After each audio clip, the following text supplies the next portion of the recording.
everybody, it is me, Tetcher, just in time to start this Evil Twin 0. I think that's an O. I'm going to go with O. Evil Twin O, thank you very much for your sub. Your message is very appreciated. And Stat on Twitch is looking for a group, so make sure you send them a message if you're looking for another player. As I realize there's something on my collar. I was tidy. What the hell is that? I don't know, but it's on the collar and it's just going to live there now. Because it just appears to be in the dye. We're just going to have to handle that. Oh, well, ladies and gentlemen, welcome to the HeroesCCL presented by Roll20. I will be your caster, your alternative caster for today, Tetcher, and I'm here to bring you all of the action. I will allow that stat on Twitch. I don't know what it got effing, really. Feels bad. I will be your caster for today, but as a reminder, today's stream is sponsored by the wonderful people over at Simply Nuck Gaming and their People's Choice Award. People's Choice campaign, where basically Played Evil Twin was already taken. Gotcha.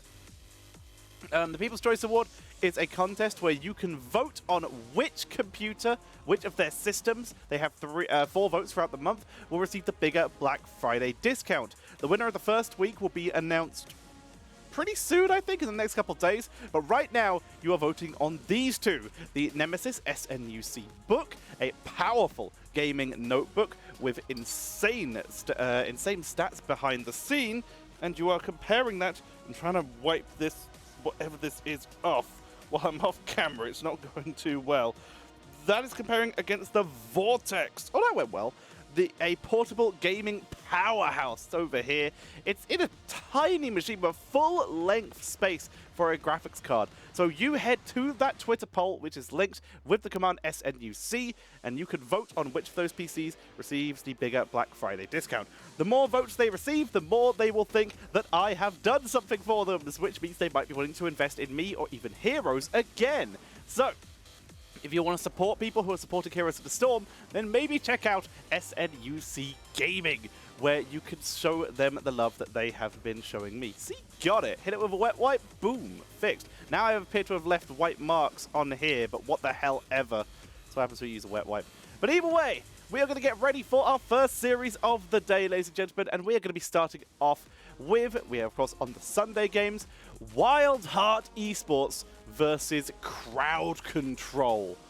Crowd Control, in my opinion, should be going into this as the favorites. Crowd Control right now might be the best team in CCL. They actually are putting in the work and the practice to synergize as a team together. They're putting in a lot of time researching their opponents as well. Crowd Control are strong, and they keep showing it week after week. However, there is a chance, of course, for many people to make their way back into this, like WildHearts. WildHearts, another very strong team, more focused on the North American style of drafting players, aka pick all the Americans. Crowd Control going for very much the EU style with the token American to add alongside. Crowd Control, the winners of the Icebreaker tournament with some of the best players, despite all the players, especially some on some other teams, giving a little bit of sass towards first picking Lulba. It turns out the Lulba team right now is the best team. We'll see if that stays going. But that's our first match for today. Can WildHearts show the power of North America? They, of course, have a very, very strong roster with, of course, Buds. Unaverted is an insane player as well. Zergling, Funtz, and Pitkid. They've got a very cool mix of old blood and new blood, which really does warm my heart to see, though. So I do like WildHeart a lot as well.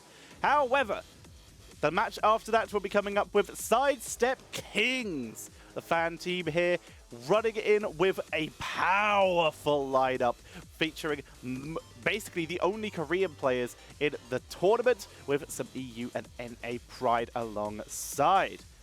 Do I know who Snitch replaced on Chili? Snitch is playing on Chili? I didn't know that was a thing. I was not aware of that at all. If you could, oh, you can't post links. Hang on. I'm going to give you permissions to post links. If you could post a source to that, I would like that. Hang on. Let me try and work out how to allow you to post links first. Permit. Okay, I think I did that. I think I did it. I'm not entirely sure. Yeah, you have permission to post links for 60 seconds. Yeah, I didn't know Snitch was on Chili Mountain at all. But we do have... I heard that yesterday, heard it from Turk. Yeah, I was not aware of that at all.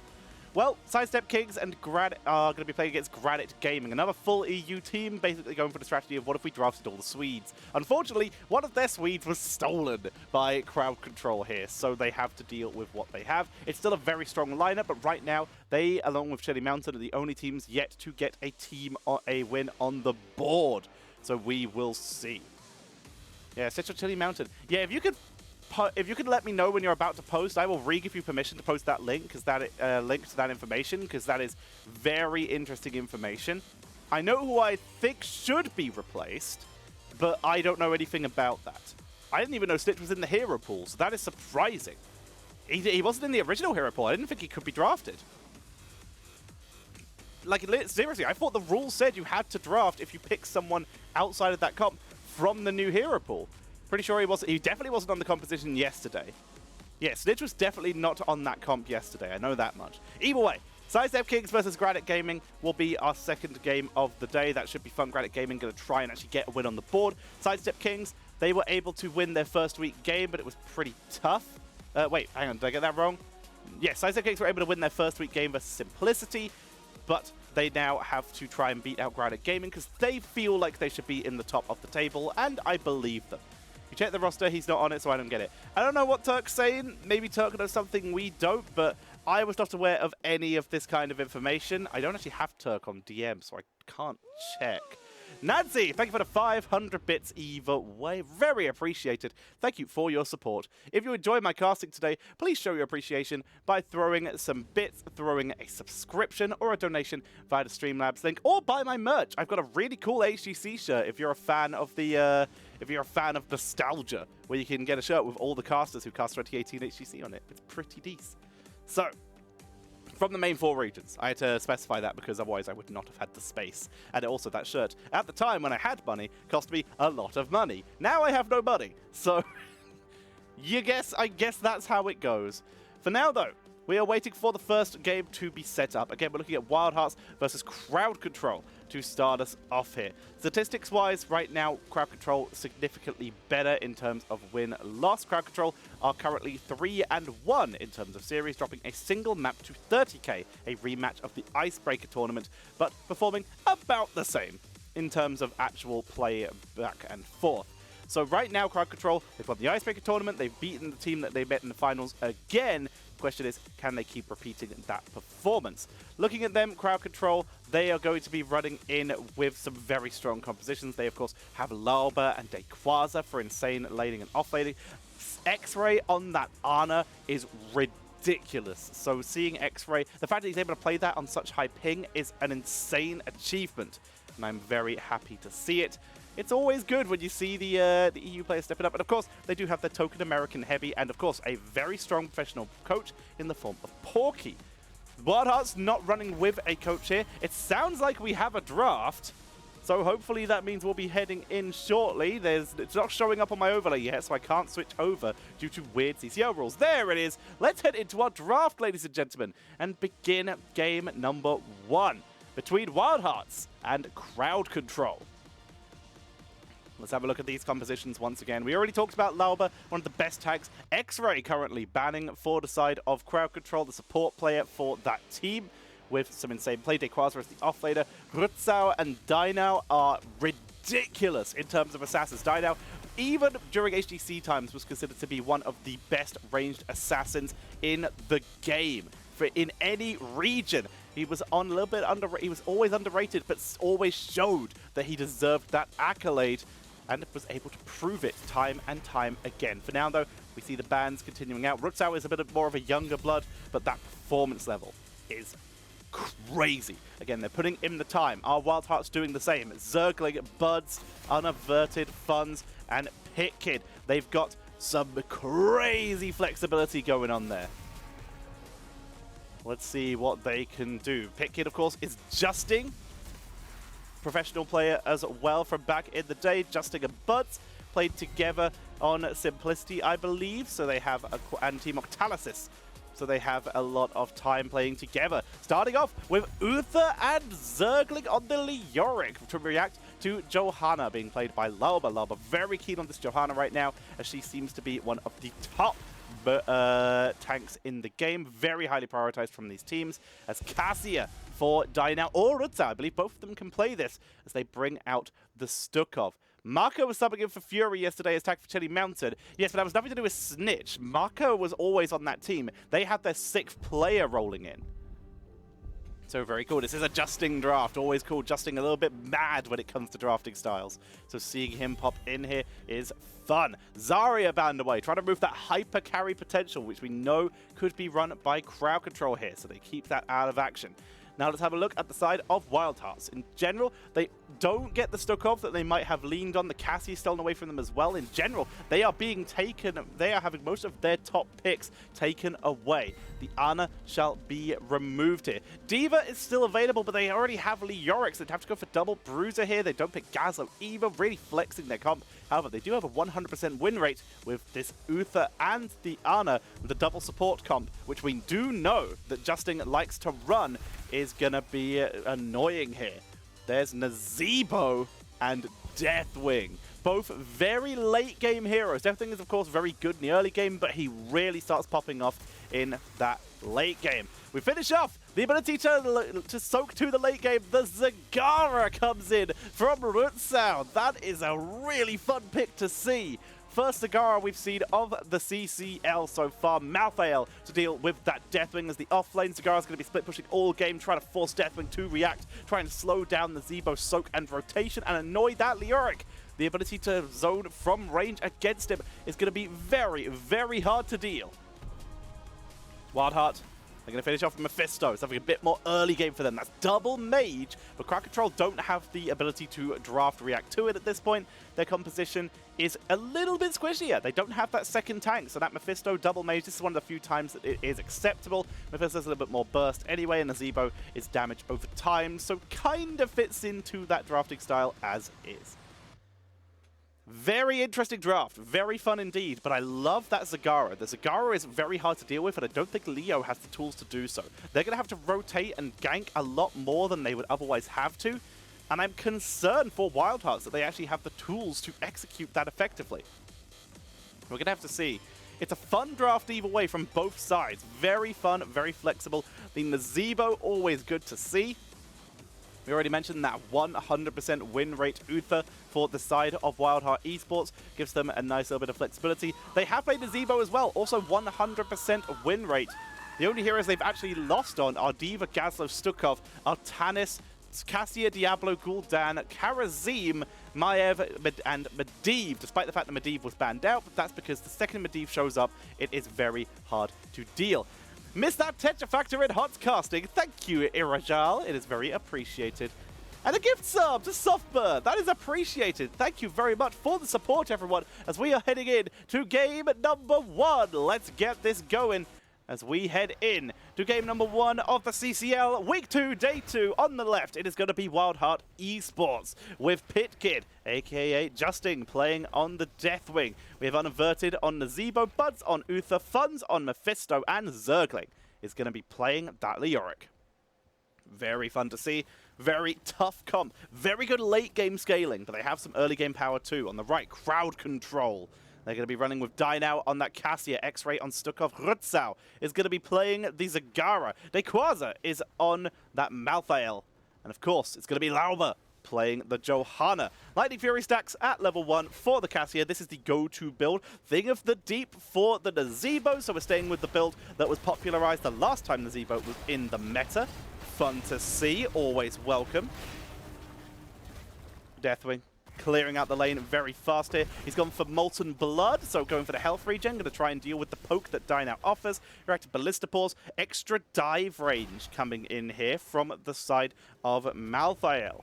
Dequaza going to be looking to dive deep, try and pick up some kills that way. He wants to be able to get onto that Deathwing. I wouldn't be surprised to see him go for the extra range on his level 4 with that throwing shade combo with the Death's Reach, and maybe Massacre later on to go for a very backline dive composition with Tormented Souls. It's an old style of composition, but one that has shown quite a lot of success throughout the times we have seen in Heroes of the Storm. But with the new throwing shade doing 2%, doing extra 2% extra maximum health damage when it hits a target, it's going to be able to do a reasonable amount of value to Deathwing.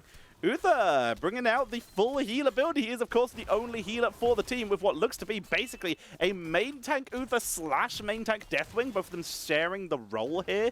Very interesting to see with no actual dedicated main tank here. Deathwing's going to be having to drop a lot of CC, but Wave of Light coming in from Uther, no CC reduction. They're going for a brawl style as opposed to a big CC composition, because again, Deathwing's kind of the only crowd control at this stage until they get Durance, or maybe Entomb is kind of crowd control. We will see. Blinding Light coming in for the Cassia. A little bit of extra health regen. Sustain the fights.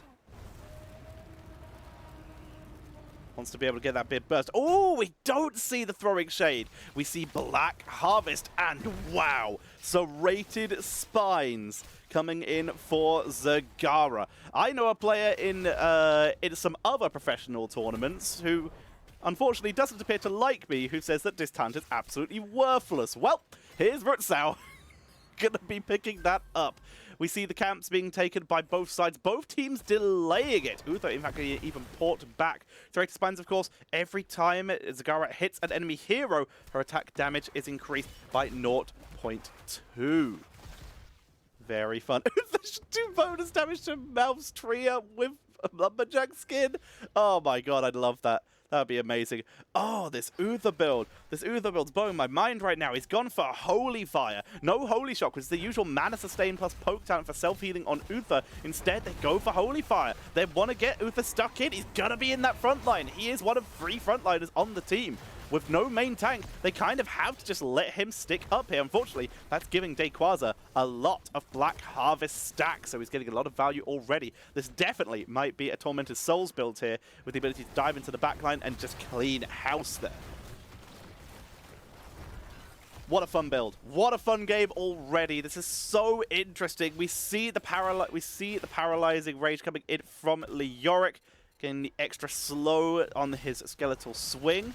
They're going to try and take down Dynao here. They look for it, Funds. The quick heal coming in from X-Ray. Dynao going to be able to get out. He's gone for now Plate of the Whale. With Blinding Light, he has a lot of sustain now. Needs to keep moving, keep sustained, but he's going to be able to sustain out of fights very, very quickly. You can see Deathwing staying in ranged mode. Ooh, Uther really going for battle style here, bringing out the Guardian of Ancient Kings. Of course, it makes a lot of sense. There's no really hard CC to cleanse outside of maybe Valkyrie later, and of course, Virulent Reaction, so he's not going to go for the Hand of Protection. Instead, we go for the Guardian of Ancient Kings. Stunned, Rooted, or Silence gets the allied heroes 50 armor when Uther heals them, and of course Johanna is constantly stunning heroes at lower durations, but that armor will proceed for the entire duration, so they get the value there. However, we are seeing the disadvantage here, and that is Buds takes a while to heal everyone up, and as such, health numbers looking very in favor of crowd control right now as they siege their way forward. Crowd control piling on the pressure. Let's go a little bit of extra push. Big Kid getting that cooldown reduction on his drop so that he can land as often as possible, get the value there. He is going for the Infernus Conflagration build. Fun's going to try and delay, will not be able to do so. Lolba zones him out very well, and crowd control, with dominant fashion, will take the first protector of the game. They are playing this very, very well right now. We talked about them being the strongest team in the league, and they are showing that right now. Bile drop, by the way, for Zagara, who is currently pushing top lane, being an absolute bully. Nazebo, interestingly enough, is going to deviate from what was the meta build for the time that he was last played, and is going to flex a little bit into the Spiders at level 4 and Toads at level 7. Nice little bit of flexibility there. The Spiders, of course, giving a little bit of health regen for Nazebo. Going for the Hexed Crawlers, 1% of max health and mana when he attacks a hero. Not wanting to go for Big Voodoo. Wants to just fight and wants a little bit of extra burst healing. Blood Ritual requires to fight in lane. Big Voodoo requires you to double soak against the Zagara, which is going to be a bad time. Leoric is sniped down by Dayquaza, who is very low. Still looks for Funds. Will pick up the kill. Very aggressive. You can see the killer tip coming in from Pitkid to try and get the counter. But Justin unable to do so here. Towards the Hugeness. area zoning for Nazeebo as level 10 is hit for both teams. Valkyrie, it's a last right style. Not going to go with that Tormented Souls. There's the Ravenous Spirit, immediately shut down by Loba, preventing X-Ray from being killed, but it does stop the push. They begin to clean that up. This game is so sad. Softbet's Alexa, play Despacito. Hey, Heroes Lounge, welcome. Thank you for the raid with a party of 72. We see Zergling right now is being ganked in the bot lane. Valkyrie snipes. That is Zergling going down again, struggling a little bit at this early stage. Seriously, Heroes Lounge, thank you very much for the raid. Let's get this party going. We're in the HeroesCCL CCL, and we are rolling forward with game number 1. Crowd Control, the top team in the league so far, are taking on WildHeart, another team with a 1-0 record. Can they take a victory? Uther holding his heroic, but I think this kind of has to be a D-Shield game. Looking at the amount of burst we're seeing from Crowd Control, it's a devouring more. Battle Zagara, hell yeah. As we do see WildHeart picking up their turret. A little bit of extra value. Uther really has held that a while. Bud's being very patient with this. He may go for a Divine Storm at the last second. War Traveler coming in for Cassia, keeping her mobile, keeping her safe, allowing her to poke from range and keep moving. A little bit of spell armor for the Malthael here. Quick delay, then spell armor, very strong talent, and there is that regen. Ooh, big rough, that's Divine Storm, he timed it well. They're going to try and pick off Dayquaza here, but the burst heal from X-Ray shuts it down. There's the Valkyrie onto poor defense of the Zebo. Last rights, not enough to finish the job though. Uninverted, getting healed up by those Hex Crawlers. He will survive. The camp is claimed by WildHeart. They held that really well. There's the Entomb, counter-engaged, looking for Dayquaza. He blinks out, trying to get into the back line. He flees! Here comes Funds, though. Gets in with the autos and will achieve that kill, making that a 1-for-1 as Uther fell on the back line. But it's Ghost Uther. He will heal up his team a little bit, gets a little bit of self-sustain as they fight underneath the 4. Big dive by Dino as he looks for the kill, but he's not going to be able to finish it. The Surge of Light at level 7. I got it mixed up with the Blade of Whale earlier, but he is going to try to go for that burst. Unable to achieve the kill, but Leoric still went down, making that a 2-for-1 in favor of Crowd Control. Very well played by Crowd Control so far, continuing to hold their lead. They have a full level lead at a minute 9 even. They are putting on quite the performance right now. Valkyrie again. Zergling is having a rough time. Being solo tank Leoric outside of maybe Deathwing is very hard to deal with, and it is showing.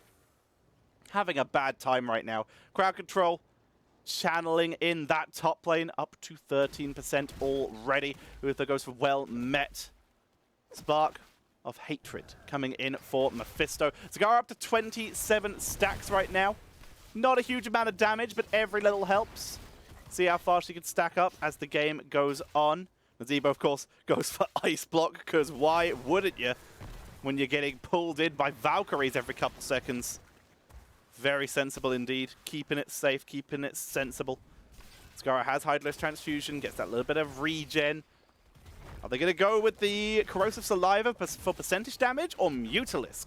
They've gone for a Bile Drop here, so they might go for Mutalisk. The invasion attempt, bellowing roar, they're gonna get this turret. Turret is claimed. There comes the Infernus, Divine Storm into the Entomb. The dive, Zagara is slain. Finally, WildHeart gets the fight they want. Dayquaza taking out the backline as well, but Zergling will go down to the last rights. We see Buds barely escaping with no health there to immediately use one of their turrets to secure that position. Buds with no health is being chased by Loba. Loba's so greedy. He's looking for it, but he cannot find it. They can't chase any deeper. That's a 2-for-1. And the steal in favor of WildHearts, finally finding their momentum. Very nicely done. Level 16 is still going to be hit by Crowd Control first, but WildHeart Esports are still in this game, still on point, still on track to take this objective up to 86%. We can see the rotation beginning from WildHearts. They know they can evade this. No, they choose not to. If they had moved Deathwing up there, they could have made it there in time, but they decide against it. We do, by the way, go for the Corrosive Saliva coming in for Zagara. So percentage damage going for real battle Zagara here. maximum single target kill potential. Cassia switching it up a little bit as well. As the Protector moves their way in. We do see a little bit of flexibility between Martial Law if there's a main tank to kill, or the Static Electricity if they're going for a bit more of a general team fight style. In this case, it is Static Electricity. We see Benediction burned, but Buds finds nothing. Biledrop still fishing, only 8 stacks. One of the hardest quests to stack, along with Subdue. Such a difficult quest line to stack. Molten Breath comes out. Pick Kid, aka Justing, is currently only on 3 stacks of armor. 3 plates here as they make their way forward. Fanaticism is on the line. Malthael, 8% max health damage. Not being used yet. Sangies, thank you very much for the follow. Or Sangies, maybe? Who knows? Sangies, maybe like Blood. We see the Drain Hope. That will be enough to zone away and finish off that Protector. Great defense. This is what WildHeart's comp is so good at. The Nazebo damage output is ridiculous. Deathwing zoning is insane. Mephisto backline going to punish anyone who just tries to siege.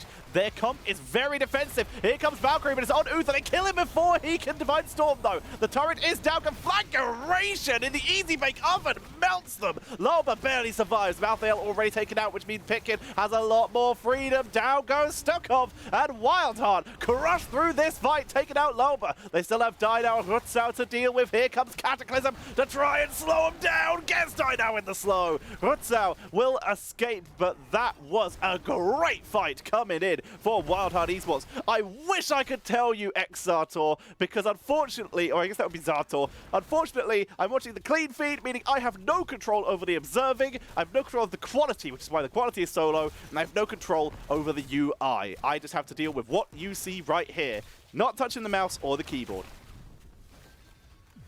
WildHeart Esports finding their fight, their defensive posture looking good, pulling the trigger when they find that Entomb. Again, Zergling is the one currently carrying this fight, finding the angles. And of course, Uther being the one to die first, Buds being taken out, also using that Holy Fire to clear the lane. Oh, that's awesome. That is awesome. Thank you, Zartor. It is appreciated. Zergling has been sacrificing his life for kills all game long, but it's finally starting to pay off for the team. Not just being picked off at these early and mid stages. Very nicely done. Good comeback so far.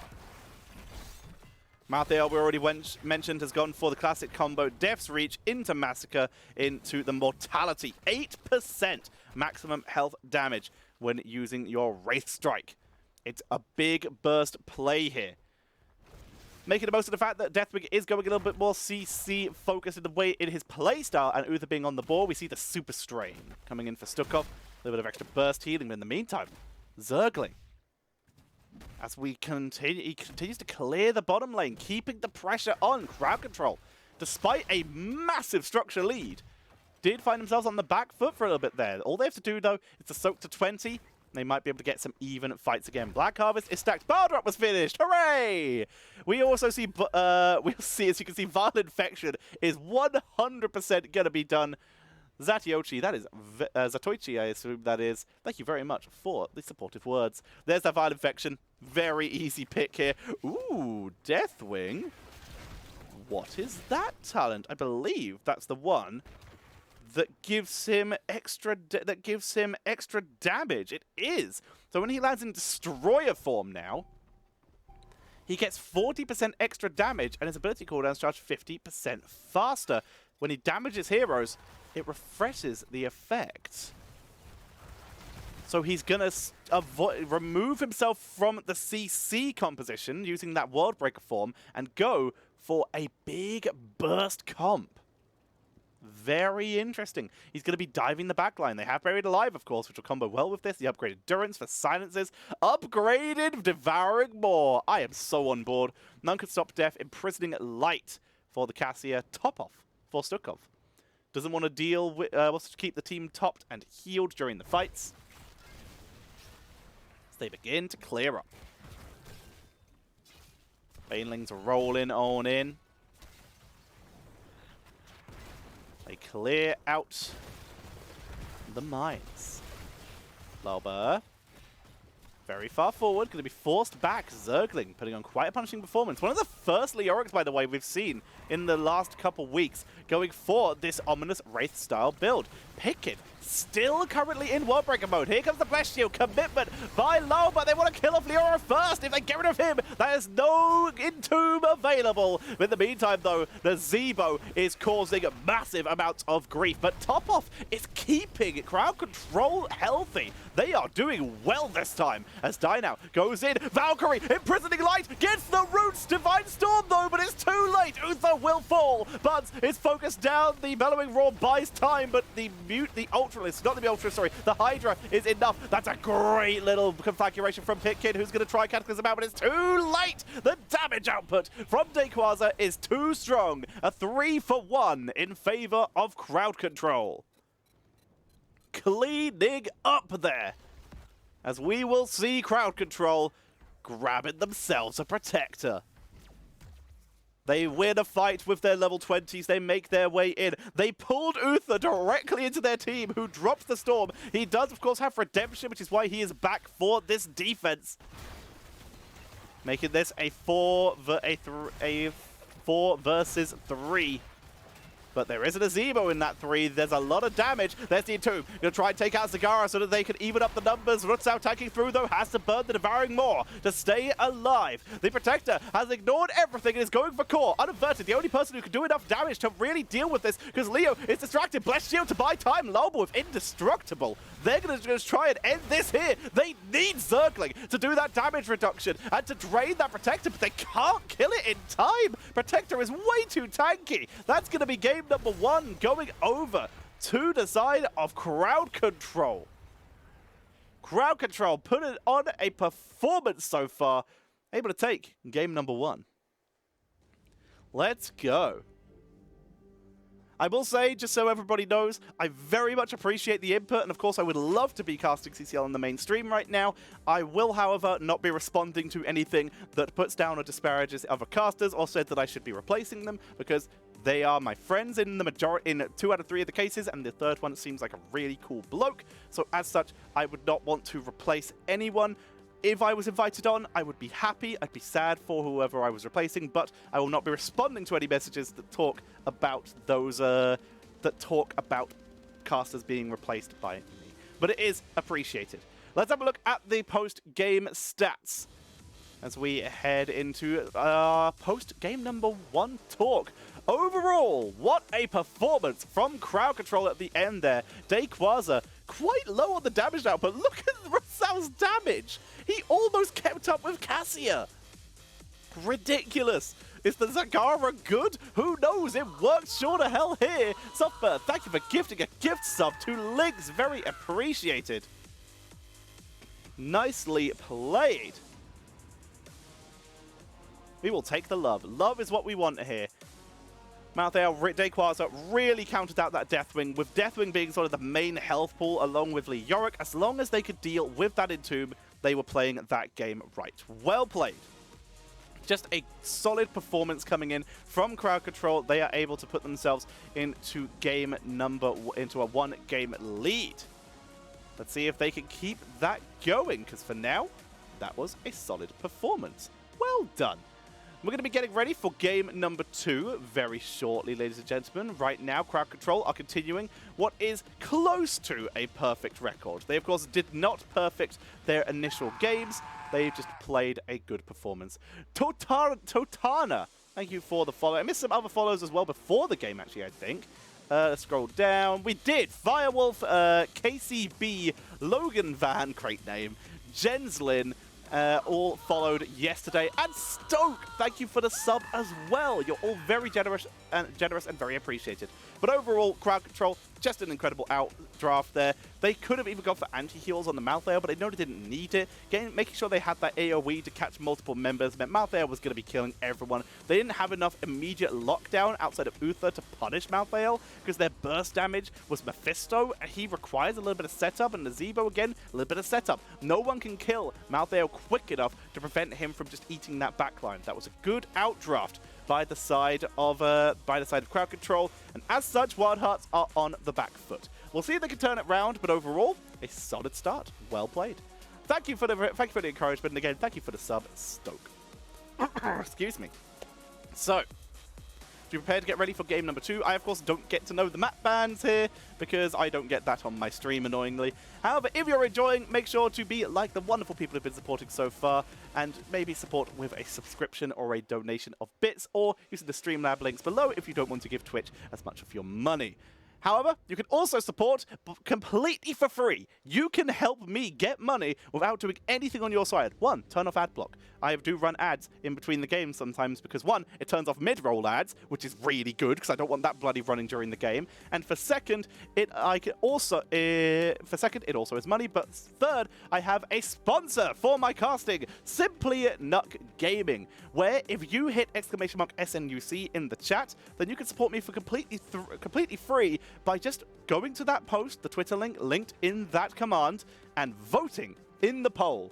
Right now, you will be voting between these two things. You're voting between the Nemesis SNUC book and the Vortex. These are great systems, very portable, of course, a notebook and a portable system about yay long by yay tall. It's a small system, room for a full-size graphics card, but incredibly portable, great for LANs when we get to do them again. Remember going places? That was nice. But if you just vote in that, you will be showing SNUC Gaming that for starters, they are doing the right thing by investing in heroes. For second, you'll be showing them they're doing the right thing by sponsoring me, and they might do it again. So you can support me just by voting in that poll. More people appear, more they will think that I'm doing a good job. And that's what we like sometimes. Just knowing that we're doing a good job. It's completely free. It does help. Speaking of not free though, Zantoichi, thank you very much for the sub as well.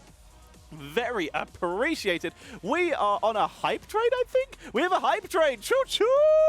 Hell yeah, we have a draft as well. But make sure you vote right now. You're voting for which of these systems receives the bigger Black Friday and Cyber Monday discount. So it's not just for you, not just for me.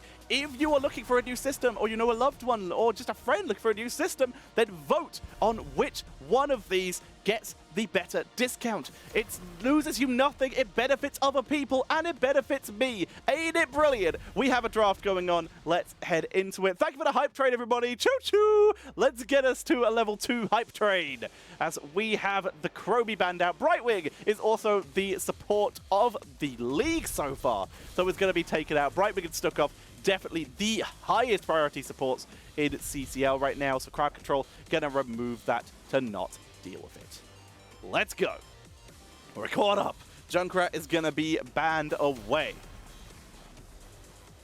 We see the Medivh taken out as well, removing him from the board. We already mentioned it earlier. Even though WildHearts have yet to win with it, you only need to play Medivh once in order for teams to start banning you out. And also, we do know that WildHeart players have played this Medivh outside of CCL, which is, of course, a lot of research that the players will have had to have done. Johanna, again, it's currently the top tank, it seems. Lauba, very comfortable, just picking this up every single time for good reason, because it keeps working. If it keeps working, no need to change it. So then, WildHeart Esports. What do we see for them? We see the Cassia removed, and Leoric is going to be picked again. They do get the Cassia on their side, though. They do like this Cassia. We already mentioned it earlier. So far, they have yet to win with it, but they have played it before in the Icebreaker Cup, and I believe during week 1, I'm not 100% sure, but she's also the strongest assassin right now, so she is highly prioritized. Outside of maybe Chromie or Junkrat. Crowd control, no chill at all. They bring out the Kerrigan. I would like to point out that Lauba yesterday was complaining that his team wasn't being talked enough about by the mainstream, despite being the best team, which I agree. I added in that last bit. I think they're the best team outside of maybe Sidestep Kings if they can power up. But crowd control were able to were complaining that they weren't being talked about because they weren't playing meta. They were only playing meta. Maybe this is the reaction to that. Maybe they were memeing scouts. Who knows? As D.Va will be removed, Deathwing going to be taken out of action as well. Deathwing would, of course, be a great reaction to Kerrigan. Unstunnable. They have a fantastic CC comp right now. And WildHearts, they have to react with some crowd control, or this Kerrigan is going to eat them. They need to be able to keep that Kerrigan still. There's no cleanse outside of Medallion. So they get the Uther again. That's sensible. And the Yorel still, they just hate tanks. Tanks suck for WildHearts, apparently. They hate them. Just going to ignore them entirely. Urel's, of course, though, great sustain, great wave clear. So going to be able to sustain the lane quite well. Going to be able to disengage the Kerrigan with that knockback from the hammer.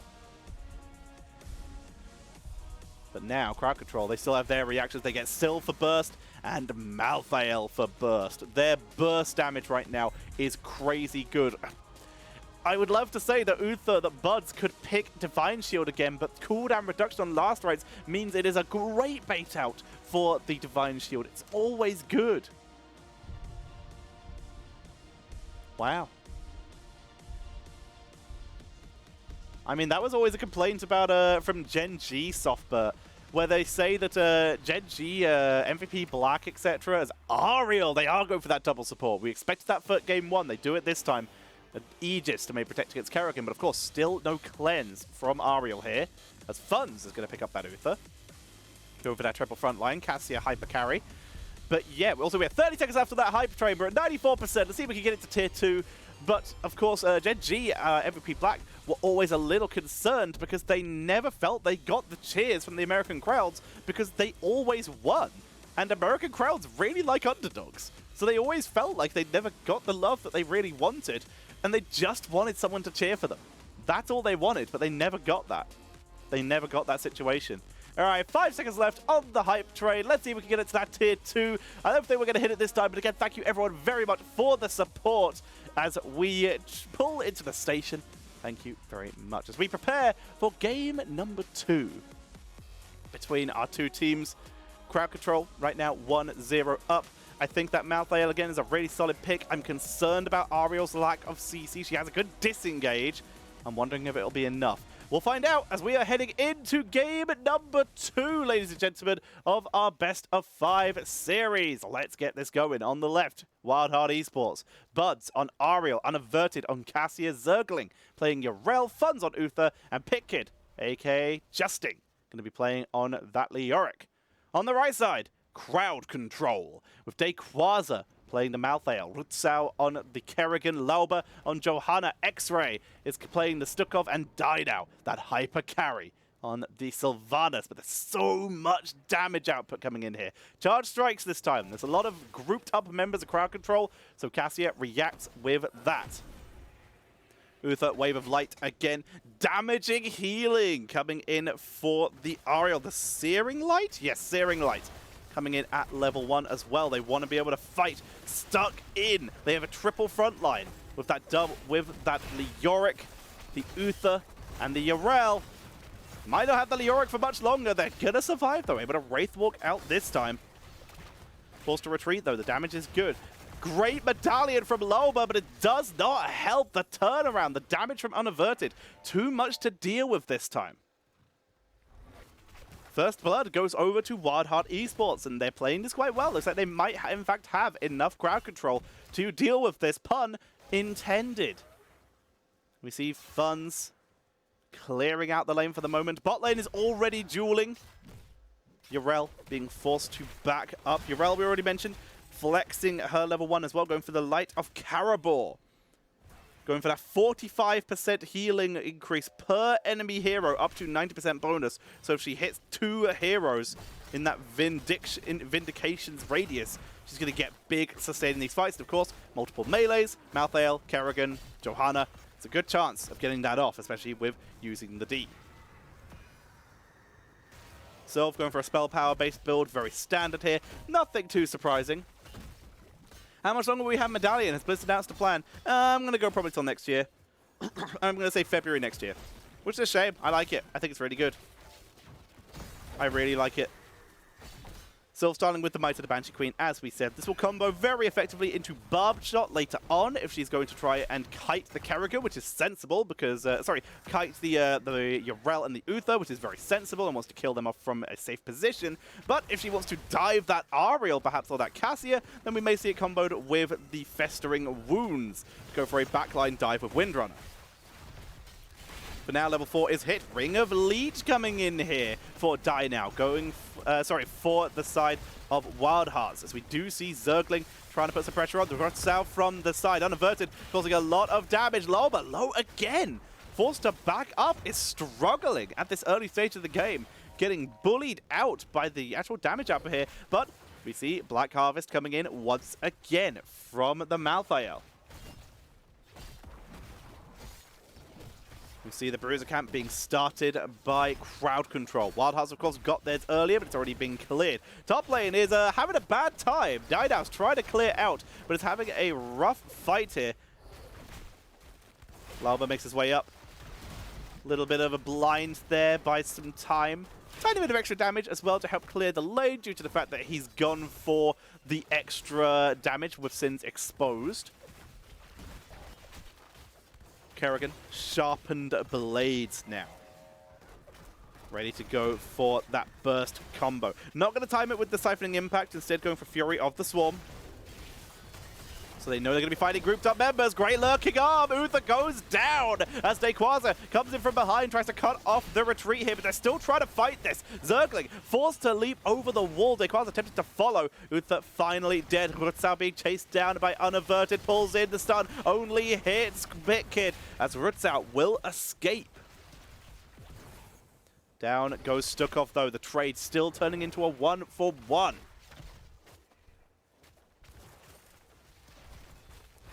Going to clean that up.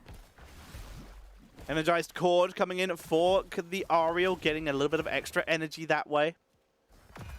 There's, of course, that Lost Souls we mentioned earlier. Boundless Fury coming in for Kerrigan. Nothing too surprising there, just going for a very standard build. Malthael, again, same build as well, but Medallions, very nice here, as Kerrigan gets eaten. Rutzau, Zergling, and Unaverted with the flanks, shut that down. Dynao now in trouble as well, as WildHeart are just decimating Crowd Control. Taking them apart, doing a fantastic job here. I'm fully aware I didn't use the right meaning of the word decimate there, my bad. Guardian Ancient Kings coming in once again for Uther. Despite this being a pretty solid cleanse game, but deciding against it, the armor's more important to the triple melee composition. They have to stay alive to get that value. Fight right now being won by WildHeart, so Crowd Control might have to win a little bit more macro style for the moment. Their wave clear is pretty good. Dayquaza's going to be a solid D-pusher here. Sylvanas will help as well. However, Leoric, very good at clearing the lanes. Yrel, very good at clearing the lanes. Yrel right now coming in for Dayquaza, gets the stun. Dayquaza finds the teleport out, making the most of that Death's Reach, getting the teleport out that way. Black Harvest already up to 116 stacks. Going to be taking out that top fort. That will likely be the only one to die. Bot is being pushed, but I think the Webweaver will fall before it gets too much value there. Mid has already been cleaned up by the power of Dynao on that Sylvanas. And they're gonna survive for now. But that front wall top is having a bad time here. WildHeart piling on the pressure with this double support comp. They're going for a Divine Shield and a Resurrect. So smart here. They don't want to go for Aegis. They're just going to overlap them. So they might as well just guarantee the value by making sure that they can Divine Shield the target, and then if the target dies, they can res the target. This is, of course, all going to be focused onto Unaverted most of the time. They might get Yrel once or twice, but this is all about keeping that Cassia up because she is their main and kind of only damage dealer, as boss is going to be started.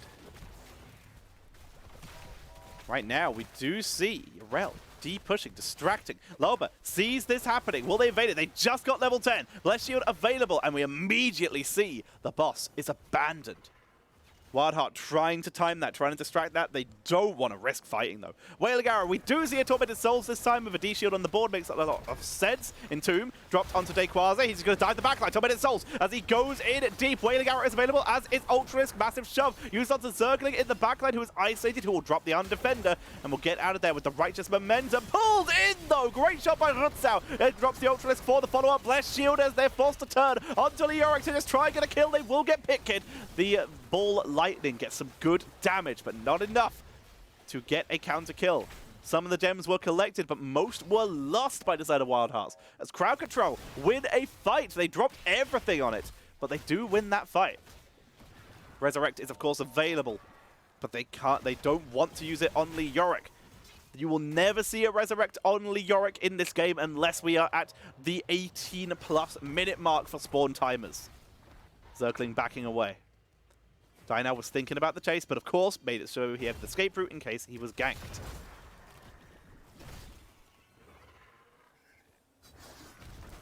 They make their way forward.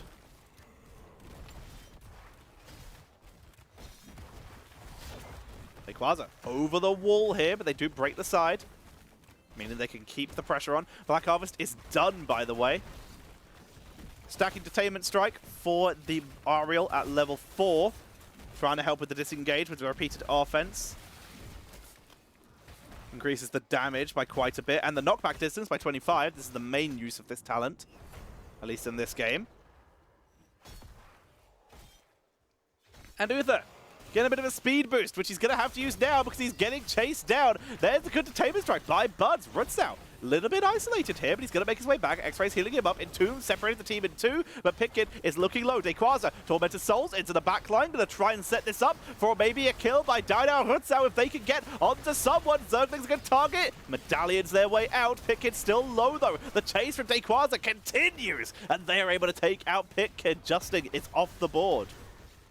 The Web Weavers were cleaned, making this a fort for a fort play. But crowd control were pushed in harder. WildHeart's unable to get as much value here. Turning coming in from crowd control. Not enough for a second Web Weaver phase. I like that Leoric glows on the minimap because he can technically be revived by Ariel, but they won't do that. They will not revive Leoric. It is a pointless endeavor until we get much later in the game. Quasar scouting one of the turn-in points. Second turn-in being attempted by Unaverted. We'll get 26 gems in. Zergling will get 44. This will be the second turn-in available for WildHearts. You see crowd control. They let it happen. They went level 13. They played that safe. Remorselessness coming in for Sylvanas. Dynow with very heavy damage output, single target murder style. But anyone who they hit will get value here. Everyone who's hit with the random Banshee's Curse shot that comes out, which will apply Withering Fire.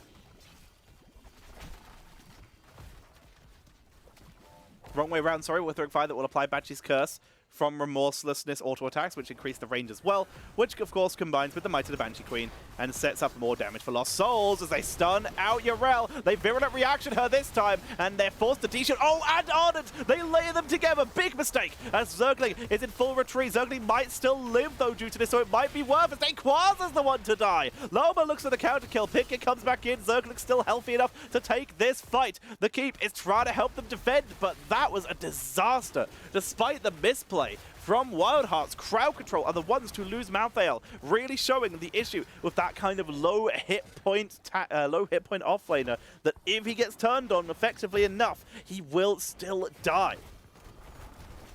Massive shove is used. Loba has to burn Iron Skin, trying to delay, trying to buy time. He just finished Subdue. That's big. Rutzow finds Ariel, who's self-resing immediately in the middle of the fight, completely isolated, and will likely fall again. Bird's Medallion. Bird's in full retreat, but Rutzow finds the fight. Quasar's back alive, diving into the backline. Tormented Souls in 2, 1, and they don't even need it. Zergling, he uses it anyway. Dives for Zergling, and he's going to finish off that kill as well. Funds looking to try and keep him alive, but with Rutzow helping the great body blocks from Quasar, that's going to be another one fight by crowd control, getting the chase they needed there.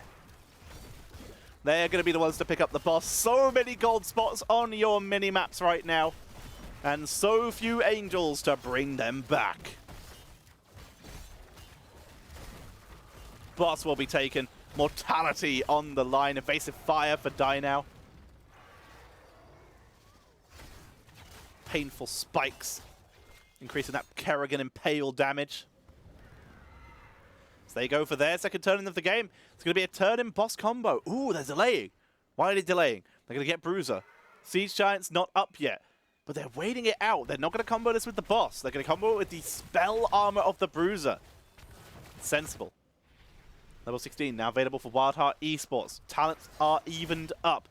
Martial Law coming in for the Cassia here. Percentage damage. We'll see if it's enough. Ariel going for one of the most annoying talents in the game, going for Reservoir of Hope, a quest talent that we don't get to see the results for on this overlay. It's so annoying. As we see at the beginning of the step up for crowd control. Blesh, you see the Entomb used onto Johanna. Blesh Shield still available. Iron Skin is dropped here as they push forward. Waiting Arrow is able to silence out Buds on the backline. Tormented Souls, Divine Shield will try it and hold their way through it as Pitkin is on the backline. He will kill off Lava with Crushing Hope, by the way. Rutzau taken out as well as Pitkin is carrying these fights. Justin doing a good job. There's the stun, exactly what you need to do to finish off Dayquaza. Pitkin is low, but the healing comes out from Buds and Funds as they get the kills there. Team is topped up. Top 4 does go down, but the Web Weavers will be cleaned up before the keeps take too much damage. Although bottom keep is having a bad time. There's a catapult down here as well. It's doing a lot of damage. Finally, Leo will come out here and will be able to assist in cleaning that up. He hasn't gone for Neo Peasants, though. So it is a little slower. Keep dropped low, but it will survive. Siege Giants going to be sniped by crowd control here in the meantime. This game is close. This game is very close. I love the fact that Leoric switched up the build here. We saw an ominous race style last time, but in this game, killing off Johanna is a big deal because she's the only person on that team with any health pool, basically. Went for Hope Assist for extra range, increase the chances of getting the full duration, and yielding Despair to get the cooldown reduction on that, on the Drain Hope, and then of course Crushing Hope, 15% maximum health. If Leoric can get the full duration right now, Fanaticism has to be used. Thank you for the follow, by the way, GI5SC2. Pressure is applied to mid lane. Bruiser Camp pushing up. No fort to defend it. They're just going to have to back up. They can't afford to take this fight yet. Level 19 just around the corner for WildHeart Esports. They have enough for another turn-in, and they will just get it. Defensive position taken by crowd control. No need to overextend. Just going to deal with it. All heroics are available for both teams. Medallions. Ariel's not available here. We can't see Johanna's and Malthael's. No idea what's happening there. Or Kerrigan's. Wonderful. They're going to pour back to base. They don't want to get caught out of position. Webweaver is a little bit pushed up. That'll buy them some time. They all pour back to defend top lane together. The safe play coming in from crowd control here. They could have maybe tried to rush bot and grab their own keep, but it will not happen. Instead, the D push is important. The Yorick is not here yet, remember. He's trying to soak them to 20. Pick it in position. Level 20 just around the corner. This Webweaver, the only real one that's a threat. Other one will lose most of its health by the time it gets to the keep wall. Pick it still in position. Dark Wave comes out, a little bit of damage. There's 20. We'll see Buried Alive. Be really silly to take anything else. Seraphim. Upgraded Divine Shield. That could be a game-ending talent. If Funds can land that Bulwark of Light, it could be over. I'm wrong. They don't go for Buried Alive. That's so risky. It's one of their best engage tools right now. He instead goes for the extra damage. Area of effect damage Entomb to zone out the team. Gets pulled in, stunned out by Rutzau, but the team will still retrieve. Rutzau getting CC locked and deleted. The engage pressure that WildHearts offers, the burst is crazy. With Rutzau down pre-20, we immediately see WildHearts use their level 20s to guarantee this keep goes down, and they want more. One-man advantage might be all they need as they make their way to try and end the game. Knockback takes Dino out of action. Keep shot lands on Zergling, though. Has to be careful. Wanting Wave not to dive. Do a little bit of extra damage. Pit Kid is getting zoned out. Core shields begin to drop. Divine Shield is dropped. Only hits Urel. That's a disaster. They didn't get the Bulwark. They start to turn this round. We see the dive from Malthael. It's all or nothing. Dayquaza dodges the Drain Hope. Takes a lot of damage, but has he done enough damage to buy time? Dodges the Entomb. If he'd been in that, that would have been game over right there. Dayquaza keeps bullying. Detainment strike used. to zone them away. Pick Kid! He's going to be taken out. He buys time. He's surviving. The Drain Hope keeps him alive. Dayquaza's the one to fall. Offlaner for offlaner are traded out, but they do res the Uruk. They're at that time in the game now where the spawn timers are too high to not do it. Lava is going down. Malthael's already used. Not going to stop Def. They have to take the 5v5. There's the Ultralisk to try and stun him out. We already see Lava down as in the back lane they dive. Kerrigan is taken out as Dayquaza is doing everything he can to try and hold this, but the Drain Hope is too much. Leoric Pickett tanking through this game, using the Burning Despair at the end. Die now, one chance to defend, he tries to hold, but the Drain Hope finishes him off. It's a 5v1, as we will see WildHeart Esports taking game number 2 and evening up the score.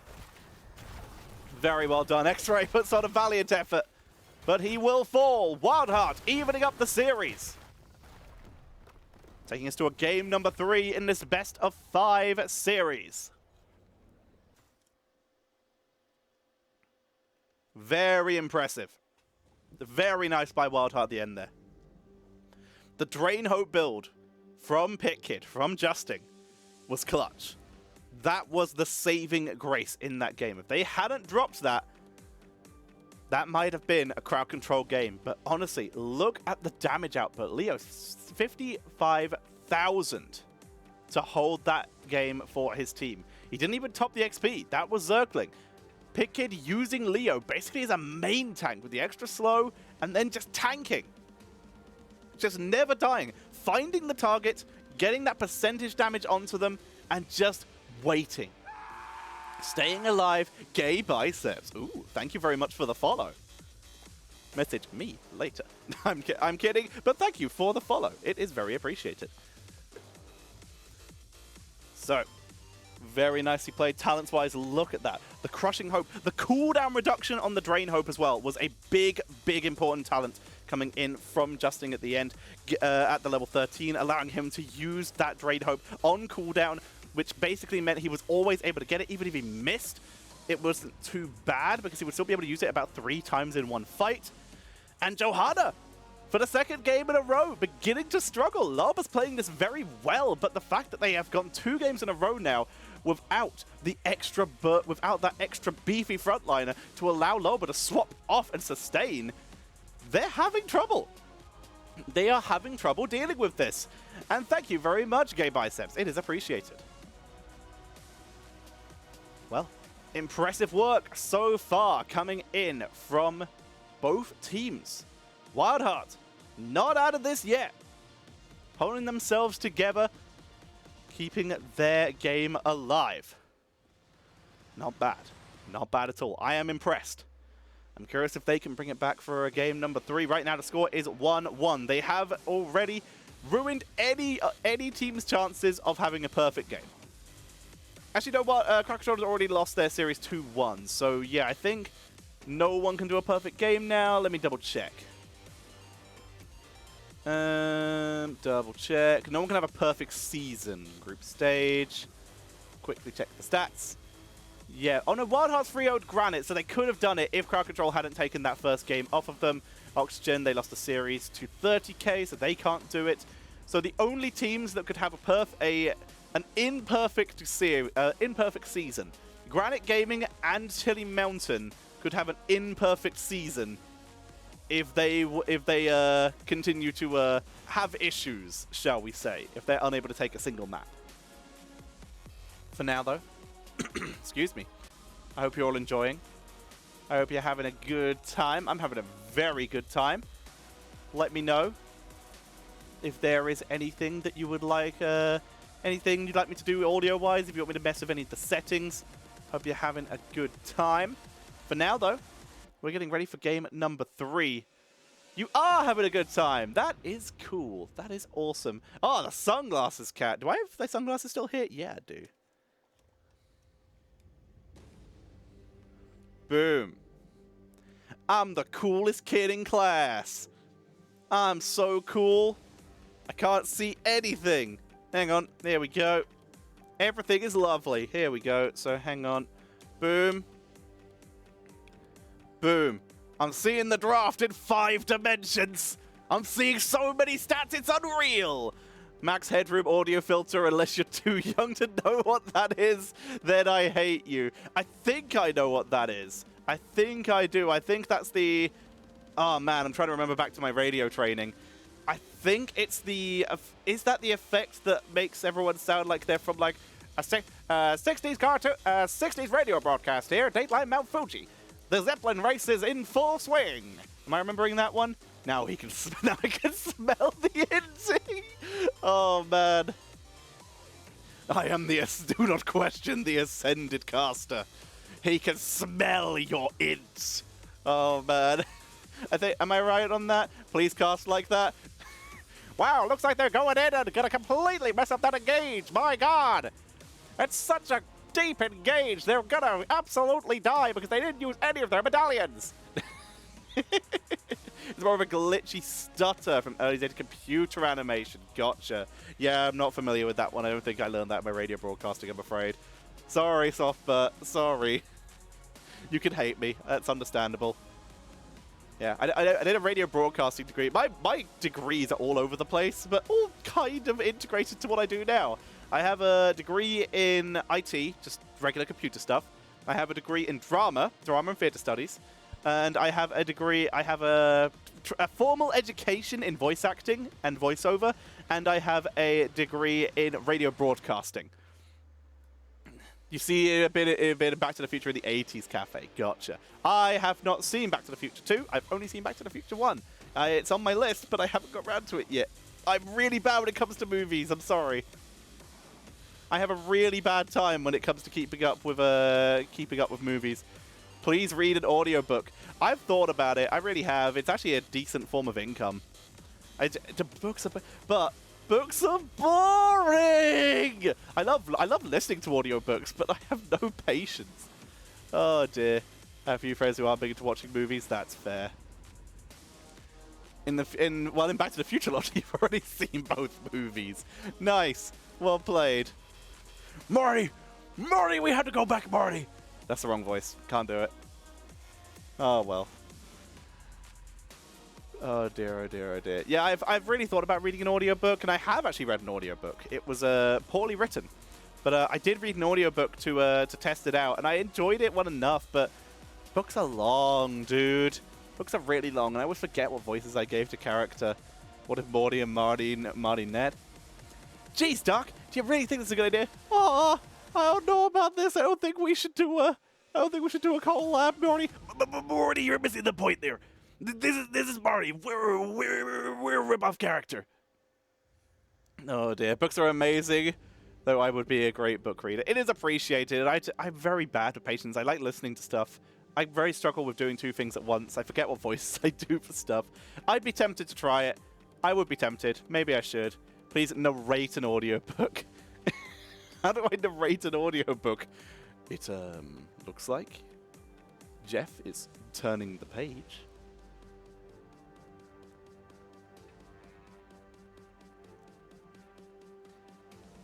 Fantastic work. He really, really read the shit out of that line.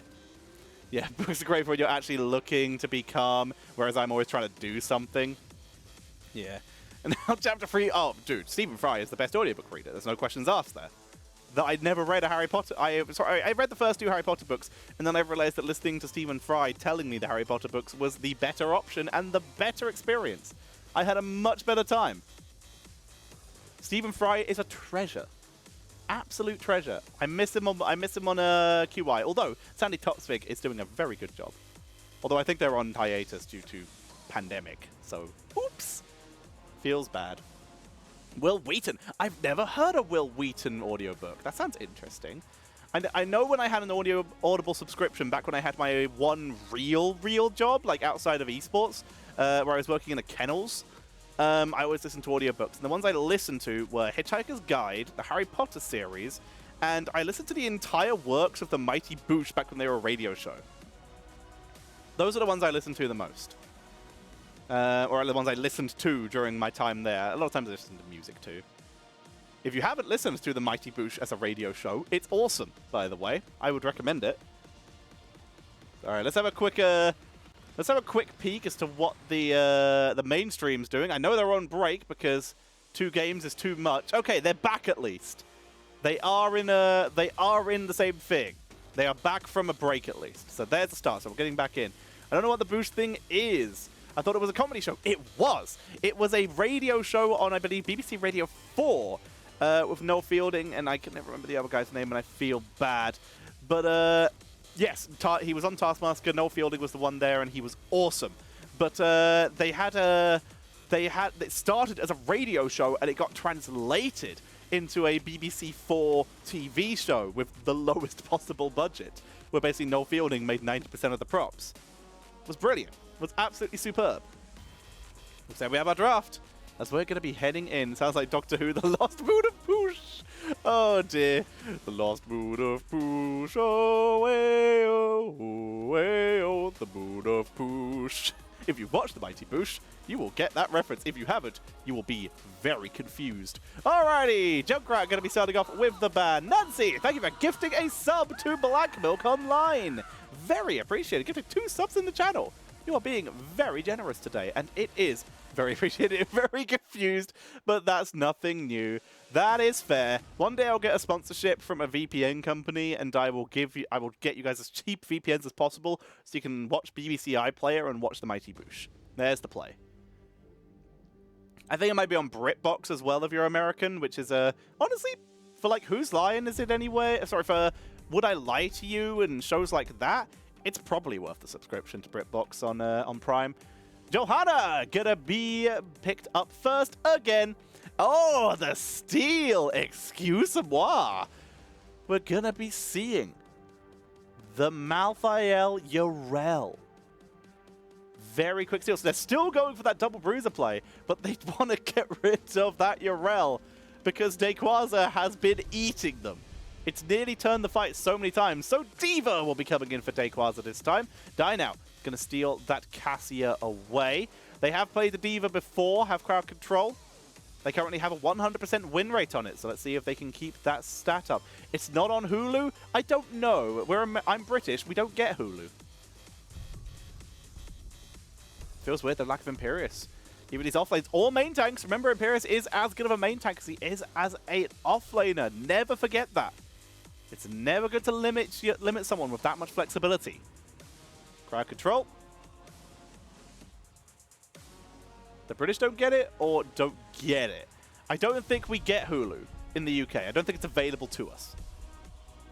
Ban-wise, from crowd control, Diana. With Malthael on the board. Yup, I dig it. That's a sensible ban. The Zebo's back and Stukov. WildHeart certainly have a comp that they like. But hey, it keeps working, so who's going to try and stop him? You? No, you're watching my stream. You're not going to stop him. They're going to Leoric again. That's what I'm curious about. They don't understand Hulu. What's a Hulu? Crowd control now. Yeah, we don't get a Hulu, but I could get it with my VPN. Because I do own a VPN. I got it on a very good deal. I won't say what one, in case I want to sponsor it in the future. Deckard and Hanzo going to be coming in here. Deckard very strong versus heroes like Nazebo and Yrel. Hanzo, burst damage. Finally, a very standard comp coming in from crowd control. Going double assassin, one offlaner with an actual beefy health pool this time. One tank and a healer. Nightmare's mouse yeeting across the screen there. Our observer today is Nightmare, by the way. And there's Leoric. Very predictable Wild Hearts, but the fact is they're predictable because no one's countering it yet. Because no one really knows what the heck's going on.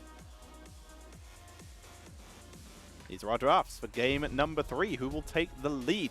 I think the D.Va will be good here, but again, the Leoric was very effective against that double frontline last time. Or triple frontline, I guess it was. Can they deal with it? We will see.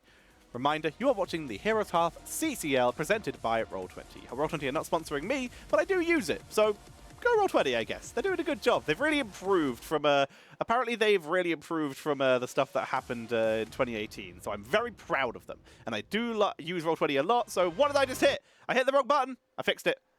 I hit a button. Nobody panic. We're good.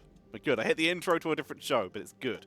So, we're looking ready to jump into game number 3 very quickly. And of course, I myself am sponsored by Simply Nuck Gaming. !SNUC for details where you can vote between these two systems, see which one gets the bigger Black Friday discount. For now, let's head into the game, ladies and gentlemen.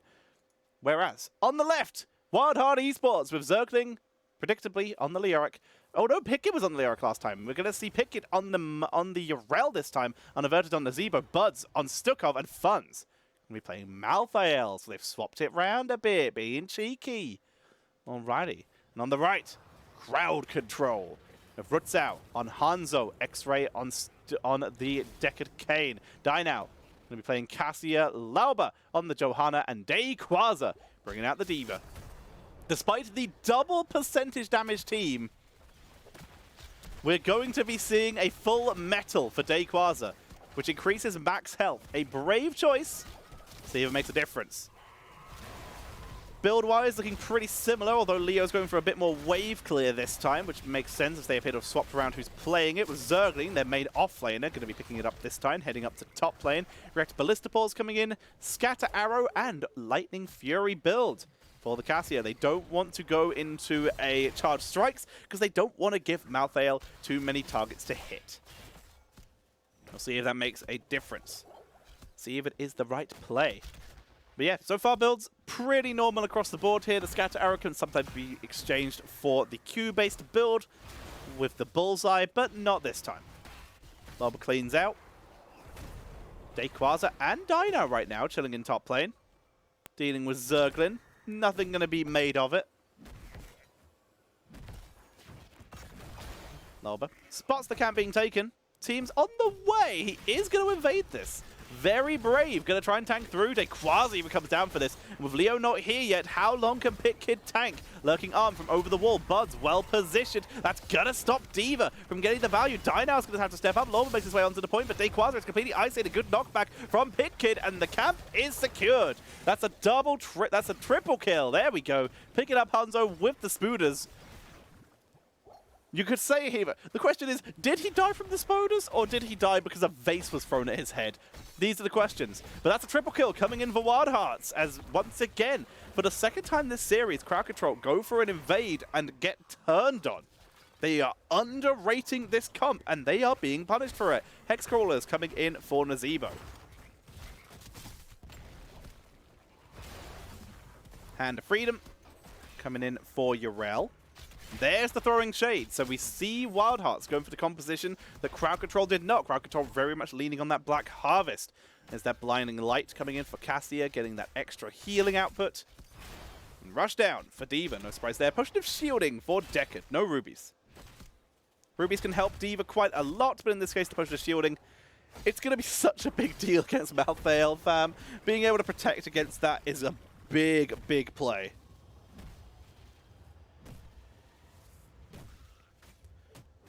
Excuse me. They're going to be able to clean out the Bruiser camps. Both pushing into the top lane where the first objective will spawn.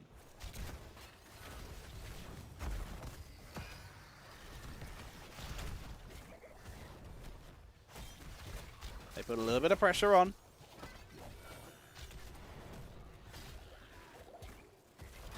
No hyper-aggression yet. Loba is creeping forward, though. Diva and Leoric are not here yet. They're both pushing. Loba taking quite a lot of damage. Starting to struggle with that ghastly reach, with that extra damage from the Malthael. The pressure is hard to deal with.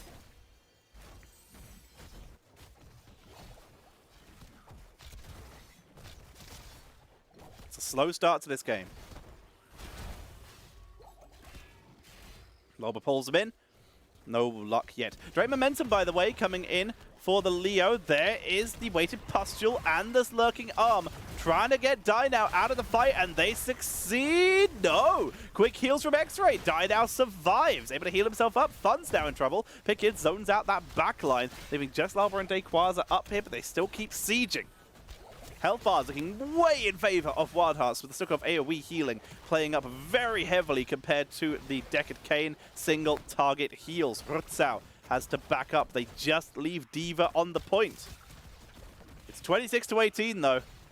Dynam caught in the zombie wall. Eats the Hex Crawlers too. That is a good engage. Self-destruct used by Dayquaza, trying to hold the point. Lauber, Lurking Arm, caught out. Iron Skin, Potion of Healing with shielding by X-Ray. Keeps him alive. But this objective almost certainly going to be going over to WildHearts. Look at the hit points. They cannot contest. They cannot fight for this long. So they're forced to let it go. Forced to back away. Fight won by WildHearts. They make their way forward. Great Scroller Ceiling though. Keeping the pressure on. now very far up. Fun's just going to immediately dive him. Good dodge on that zombie wall. Very scary. Thing in the deep, up to 50% so far. That spell armor creeping closer and closer. D.Va still dueling Leo. Can't tell how it's going because someone hasn't updated their overlay. Dayquaza's chilling back here. Still looking pretty healthy. And so is Leo, so I guess that fight went nowhere. Cool. Top lane being pressured up as level 10 is hit early for WildHeart because they are a level and a 5th ahead. Last rites, Entomb, Ravenous Spirit. We see the massive shove. And Yrel could go for the armor here. She could. Sacred Ground would be interesting. I still think the Ardent Defender would be very strong. Especially if Hanzo goes for Dragon Strike, which he might. I think he might be better off with Dragon Arrow in this game, but Dragon Strike might be okay. It's going to be interesting. As D.Va right now holding on the top lane, we do see the Sacred Ground. It's a risky pick. See if it makes a difference. We immediately see the great damage onto the Johanna having trouble. Caught in that zombie wall. Massive shove as well. Prevents the re-engage. Level 10 just around the corner. Crowd control. Playing defensive until they have that level 10. Zergling comes in. Nearly gets caught in his own allied zombie wall. Was looking for an Entomb. They do go Dragon Strike. That will punish Pitkid for going to Sacred Ground. Blessed Shield, Valkyrie, the terrain says no. Fun shuts him down. There's the Entomb, and Lava's about to have a bad time. They drop the Dragon Strike to try and buy time, but Last Rites will take him out. They do trade out Malthael for it, though. Zergling dropped low 2 micro missiles to try and finish him off, but Pitkid with the stun. They drop the mech instead. Lurking Arm slow from Pitkid, but they can't finish the kill. Zergling is still so low, but Pitkid with another stun. Nice play. Justin, aka Pitkid, is putting on a clinic of how to keep your frontliners alive here. Also, Lornado completely missed that with the picks. Interesting to see. It might cause enough disruption to make a difference. I guess the sleep would only buy them a little bit of time. So in this case, they're going for a massive team split disruption, or maybe hold people inside the Dragon Strike on the objective. It's a cheeky strategy. See if it makes a difference. It's also a great escape tool. Drop it on an ally who is being damaged, have them stand directly in the center, and they can get out. Let's see what they can do. now sieging in. Thing of the Deep is stacked. They're also up to 106 stacks of Vile Infection, so this will certainly be done by the time they hit 20. Zergling already finishing this off. Will grab it. Delays it a little bit. A little bit slower from the side of crowd control, but they will be able to pick this up, especially with Hanzo being a massive damage dealer when it comes to objectives, even without the increased damage to mercenaries. Make their way forward. The aggressive play. Dayquaza already on the point. So is Fun's. Micro missiles, good damage. Valkyrie already medallioned. Medallion was dropped a little bit earlier than that. Entomb onto Loba. Once again, the perfect target for this. Lornado keeps them in the Entomb, interestingly enough. The Dragon Strike splits them. They're going to try and kill Zergling fast. And Zergling will be killed by the Scatter Arrow. Dayquaza, micro missiles, but Fun's in the backline, causing quite a lot of damage. There's the Sacred Ground. Pitkid's going to try and tank through this, but no one is with him. There's a self-destruct. Oh no, Sacred Ground is about to have a disadvantage. Takes the damage, forced off the point. Has to leap over the wall. They're going to chase him, and Runsao over the wall finds the kill. And the objective, though, still going in favor of WildHeart. Crowd control, though, are beginning to catch up. They get the lead, and they will push in for their first Punisher of the game. Let's see what they can do. Hey, Jinxie, how's it going? Hope you're doing well. I thought you were co-streaming right now. Nice to see you here. Very appreciated. You see him push in. Valkyrie denied by Terrain again. The Terrain really shutting down Dynow so far. Not able to find those picks where he's been looking for. It was a good angle that time. Really thought he'd get them. Down goes the fort. Scatter arrow cleans up.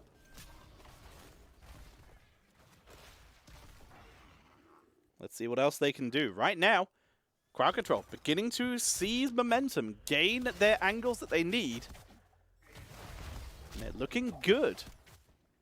As WildHeart's forced onto the back foot, at least for a moment. But of course, these Entomb engages are going to get a little bit scarier. The Lornado, though, proving to come up clutch in that fight, splitting the team in two. The self-destruct as well. I kind of wouldn't have hated to see Nuclear Option with the playstyle that we are seeing from the side of crowd control to just try and zone away WildHearts and force that Yrel off the freaking point. Get that out of here. Also, Yrel switching up the talents as well, giving us some excitement here. I believe that is Kaldor Peacekeeper. Aldor Peacekeeper, that's it. Not Kaldor Peacekeeper.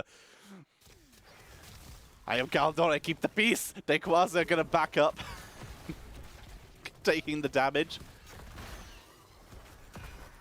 They're looking for Dequaza. Bless shield. Valkyrie found it this time. Dragon Strike. It's a massacre. He didn't stand a chance.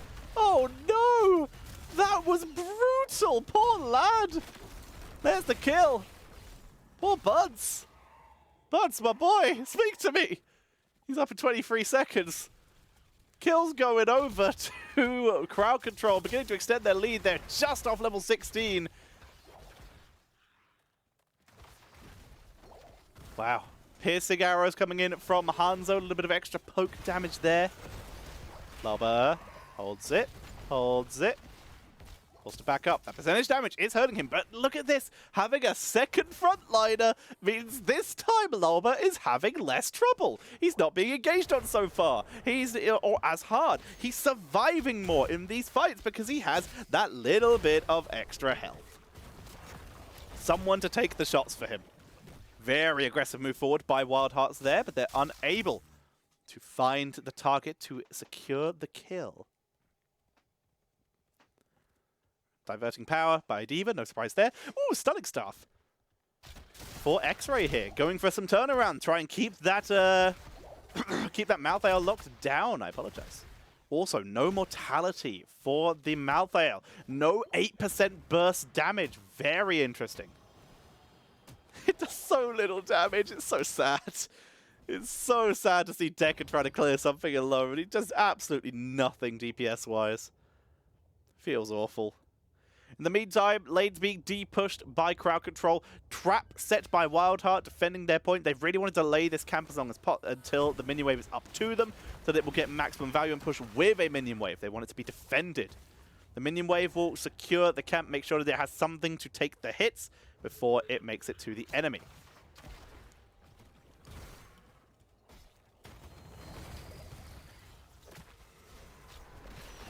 Dequaza. Harassing, being annoying, percentage damage with the engage there. Run it down is good. Rush it down, sorry. There's Sacred Ground by Pitkid. Entomb. Rootsal gets out. X-Ray holding the line. Self-destructs, buys some time. Valkyrie to stun lock Funds. And Funds is able to tank it though with that level 16. Stays alive. Neither team losing a member. Lornado splits the team. They try to race the objective. But WildHeart, they still have that Ravenous Spirit. They still have Last Rites. If they find a low member, they might try for the re-engage. 30 to 22. They make their way up. Dequaza, massive shove is good by Buds, but it's interrupted. Dequaza stays in the fight, but look at Pitkid on this backline causing so much grief. Rootsal, siege is in. The objective is still taken by crowd control, though. Valiant effort by WildHeart. They weren't able to zone enough. Looking for the Funds engage again. They get Funds. They get the mech Funds. Escapes, actually. He's able to sneak out. Lornado is dropped. Hits no one. And it's going to be mech trading for Leo instead. Pitkid is now the target. Aldor Peacekeeper is burned. Not able to do it. They aren't able to finish. You want to beat that Aldor Peacekeeper, you got to go to Milan. We're going to see crowd control pushing their way into that mid lane. Dragon Strike zones out, buys some time to clean this up. Zergling not too far away from respawning though. D.Va Mech still a little bit out, will respawn very shortly. That will keep her safe. That's why they backed up, not having that available. With Leoric coming back, it would have been a 5v5. With quite a few heroics down under the enemy keep, not a place they want to fight. Zergling says goodbye. Valkyrie says hello. You say goodbye. He says, oh no. Zergling goes down.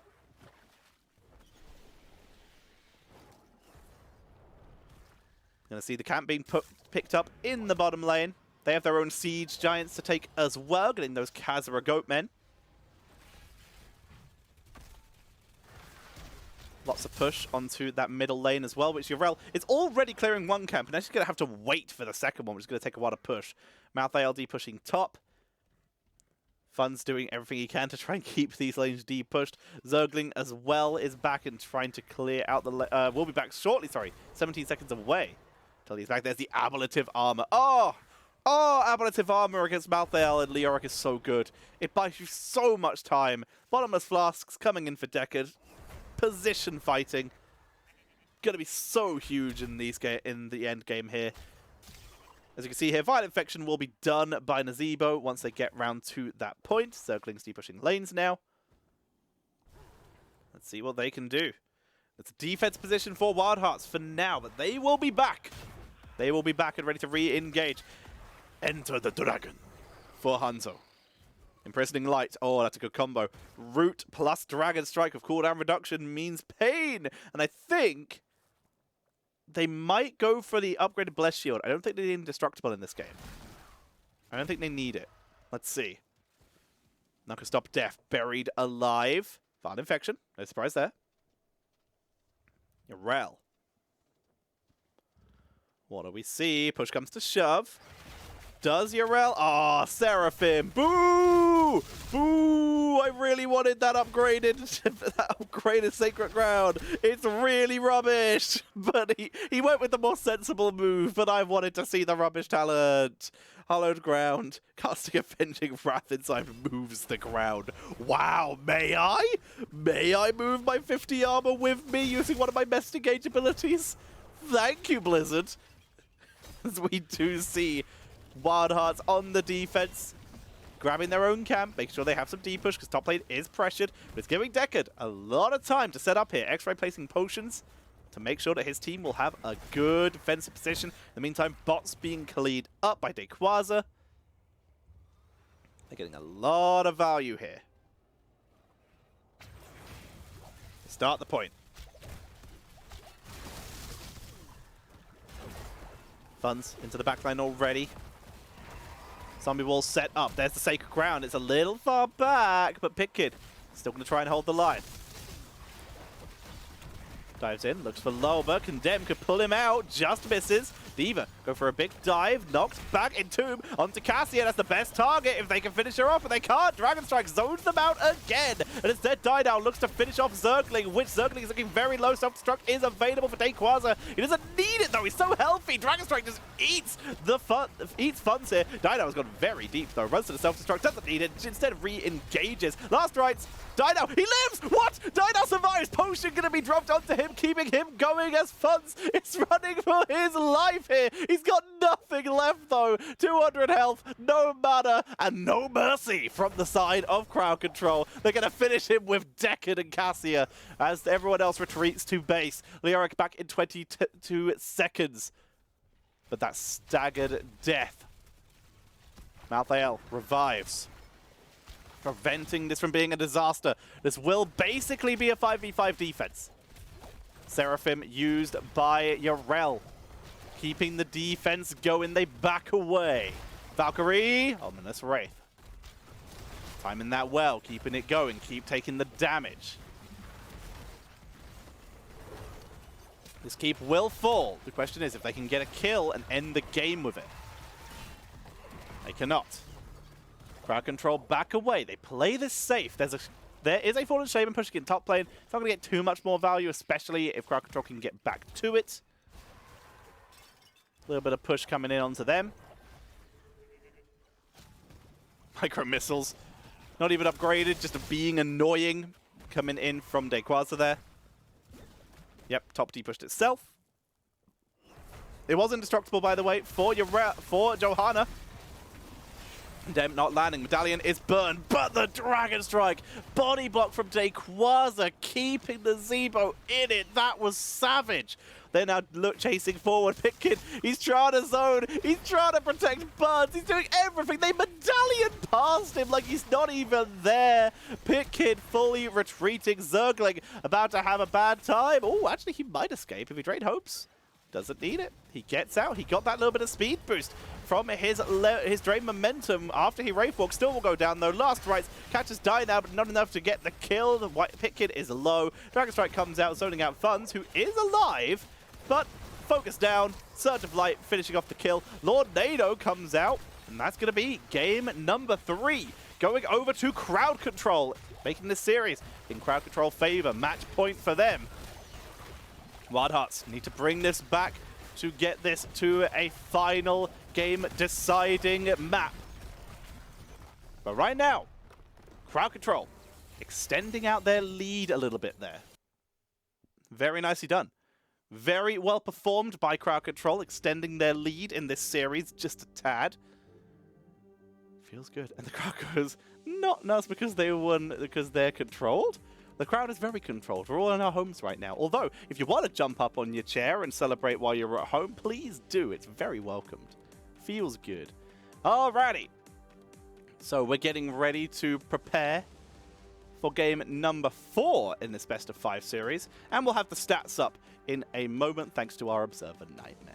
Of course, I apologize for the stream quality once again. As you can see, I look okay, but the stream looks a little bit jerky. It is from the CCL side. I can't do anything about that. And the observing, they have a certain system in play where they put an observer on an observer, because I heard you like observers, which allows their screen to look smoother.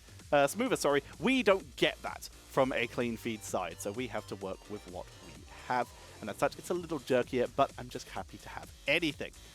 If you're enjoying the show so far, maybe consider dropping a subscription or a donation or supporting our sponsor, Simply Nuck Gaming, and their People's Choice campaign, where you can vote between these two systems and, as of tomorrow, a new system to see which one will get the bigger Black Friday discount. Would you think it should be a notebook with the SNUC book? Powerful gaming notebook, really strong, very cool. First campaign I did for them, they were very generous. Or the Vortex, a powerful system. That thing would be amazing for me as a stream machine, and I'd be able to take it to lands because my machine is a chonker. So being able to carry something a little bit smaller around to events would be really, really helpful. But they're supporting me, and it costs you nothing to go check them out with the command SNUC in chat. And of course, you are watching the HeroesCCL presented by Roll20, !CCL for more details on that. So, in that game, Cassia, once again, proving to be victorious. Cassia right now, I believe, has a 100% win rate in this series. Not too surprising, she's amazing. Loba was actually complaining about Cassia quite a bit a couple weeks ago, so you can see why. But look at that, exactly what we're talking about. In game number 1, there was a little bit less of an issue with dealing with Loba because he was able to survive a lot in the late game, because there wasn't as much of a reaction as there was in game number 2 to the Kerrigan, basically. They had Kerrigan in game number 2, and that was punished a lot more because they played a lot more CC comp around it, because it was a very early pick Kerrigan. Risky play to pick something like that so early. So they reacted to that by picking a lot of CC. In game number 3, though, when the Malthael was stolen, which is what they were using as their offlaner when they were going for that triple melee, they instead decided to go for a more standard comp. They picked D.Va, another big, healthy tank or a healthy bruiser with a lot of health, which means Johanna had a lot more sustain because someone could actually take the hits for her. Even against that double percentage damage team, exactly what you want are the double frontliners, so that you can swap them out. If Johanna gets drained by Leo and Malthael and she retreats in the earlier games, there's no frontline. Kerrigan is now your frontline, or Malthael is your frontline, and you get punished because they're squishy. If they get focused down, they die. If Johanna gets focused down, she can back up. But you look on the other side, and you see that you look on this game, Johanna gets focused down, she backs up, D.Va's still there. D.Va's still causing the problem, especially with diverting power, buying them a lot of time. Are we just not getting stats this game? Feels bad. That is unfortunate. Oh well. No stats for us. We just don't get that. Clean feed, yo! That's what happens. We sort of just deal with what we get because we don't get told anything, which is unfortunately what we have to deal with. I can tell you, though, by having a peek at the main screen, the next map is going to be Battlefield of Eternity. Map bans were Volskaya and Tomb, by the looks of it. Or Dragon, I can't tell. Which one was played? Tomb was played, I think. I don't know. It's hard to tell. Either way, we're going to be moving into our game number 4 of this best of 5 series. This could be the decider if Crowd Control are able to emerge victorious. Or will WildHearts be able to make us take excuse me, take us to a game number 5? We will see. There's the draft. Let us head in, ladies and gentlemen, to game number 4. So we head on in. Yeah, we don't get stats, annoyingly, which is a shame. I did want to analyze those, but we gotta deal with what CCL gives us. Well, these games looks like Meta Madness. Stoke. Toxic. It's very fun. It's very fun to see. As if Johanna would make it into Meta Madness. Alrighty. WildHeart. Let's go. They pick first pick. And this is the map choice of Crowd Control. We're going to be seeing the Junkrat banned out once again. It's still a good Medivh map because every map's a good Medivh map. So Crowd Control will probably ban out Medivh as their second ban here. But for now, removing that right wing from play. It seems to just be super first pick worthy these days. So taking that out of contention. Very sensible.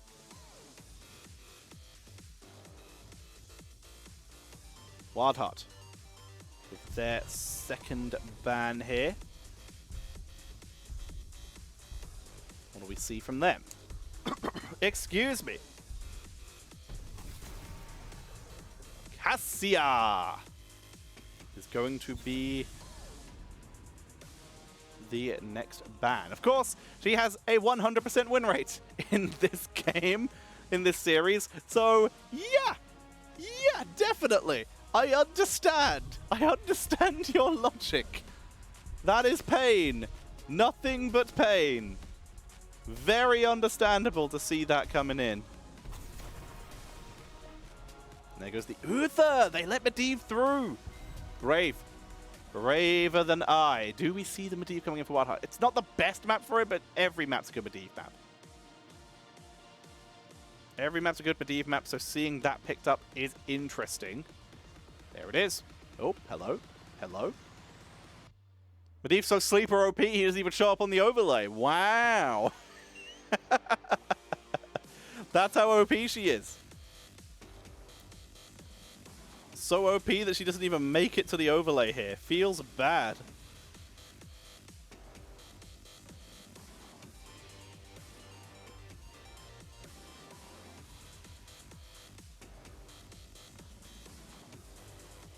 Now then, what do we see? We see DTC and Stukov. That's a very heavy burst engage composition. I like it.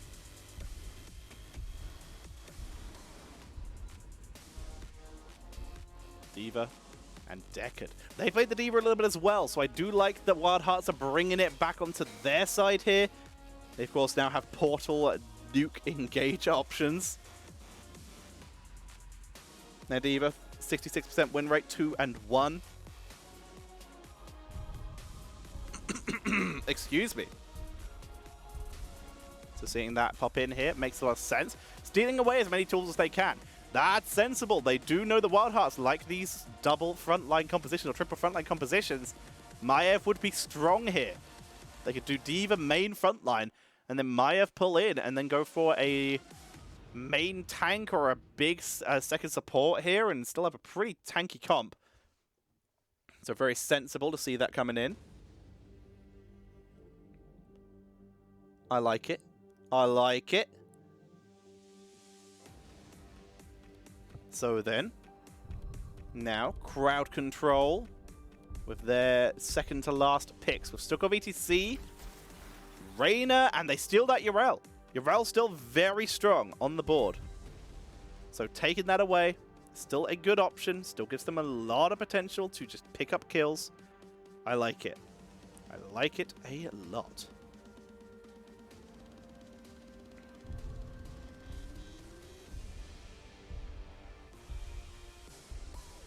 It's Hanzo. Hanzo, D.Va, Deckard. And Diablo coming in on the board. I like that. Diablo plus Hanzo Burst is going to be pretty solid. It's no Johanna Hanzo, but it's powerful enough that it will be good. Also, cool to see that they didn't prioritize Johanna this time. ETC plus Diablo is very scary. ETC can, of course, get punished by Diablo pretty hard. It's a good wall-based map, but if ETC can get in, he can keep Diablo locked down for a very long time. There's Greymane, the burst finisher. There's no real auto-attack counter on this side. There's no block talents at all, I think. I mean, WildHeart might begin to struggle. We'll see.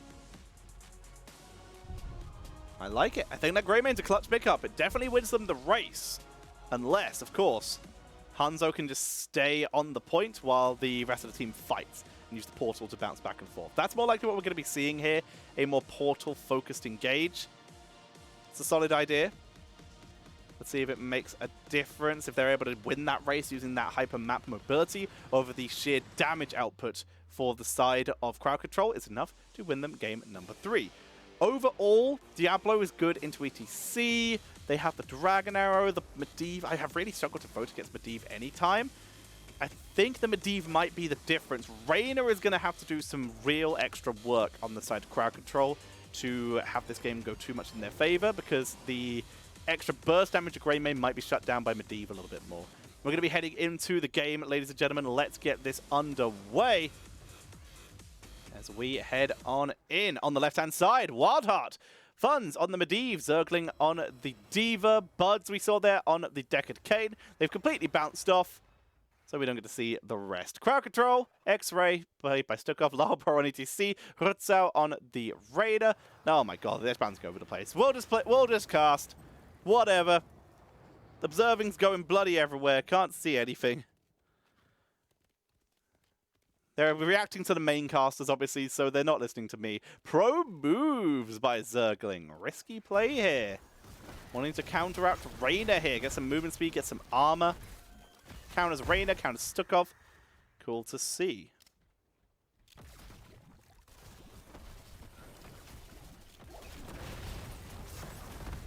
Lots of pressure being applied back and forth between the teams. Medivh already gaining stacks. 4 stacks already. Hanzo right now, the one being left down in bot lane. Zergling takes a big hit as ETC will be laning against the Hanzo. He has a lot of self-sustain. Finally, it looks like Dayquaza. Who's going to swap? Where are they heading? Is Dayquaza staying up here? Looks like Dayquaza staying up top. Greymane's going to come bot to try and burst down unaverted here. But D.Va is coming to relieve that Hanzo. So right now it's a 3 versus 3 up in top lane. 8 stacks on the Master's Touch for Medivh.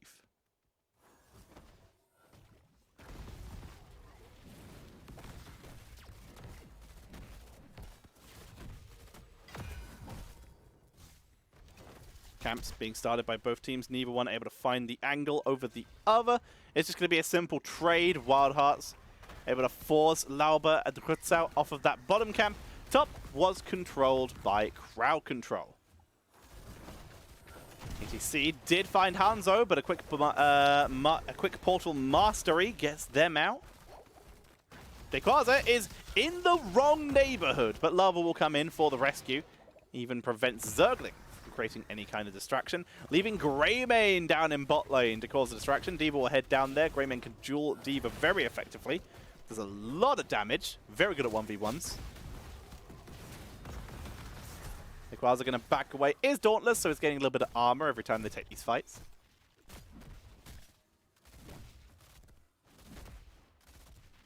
Going to be taken out the Bruiser camp.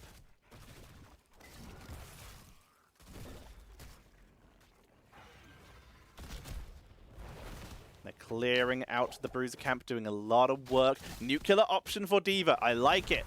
Picking up that nuclear option is great for the area control, gives them a lot of extra pressure onto the map. Diablo, level 4. Gone for Devil's Due. Oh my god, he went for Devil's Due? On this map, risky, but Deve sniped away using the lurking arm and the body blocks to trap him outside the base. Stacks are gone.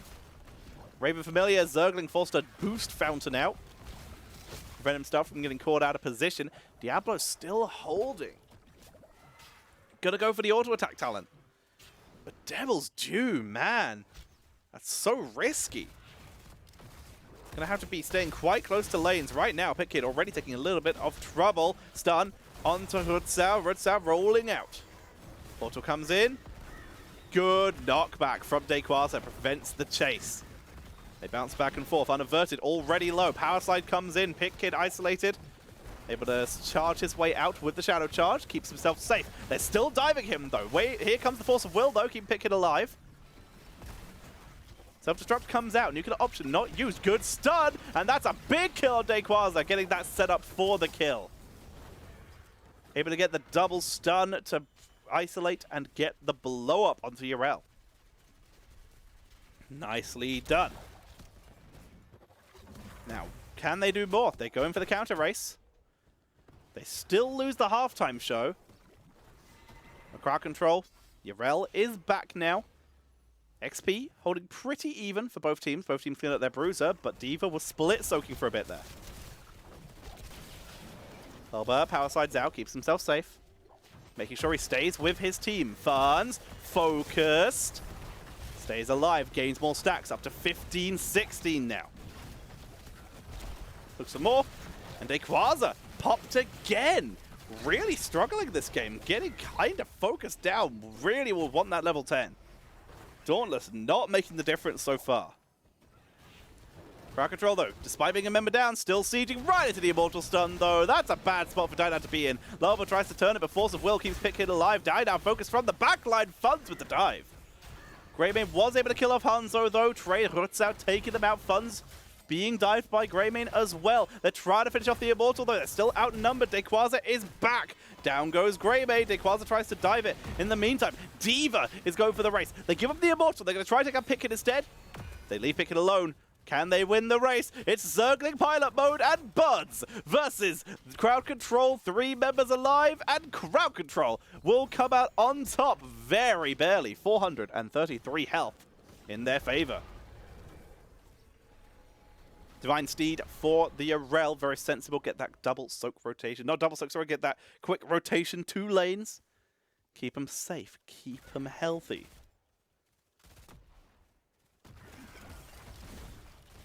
Explosive barrier coming in for the Medivh as well. Keeps everyone topped up.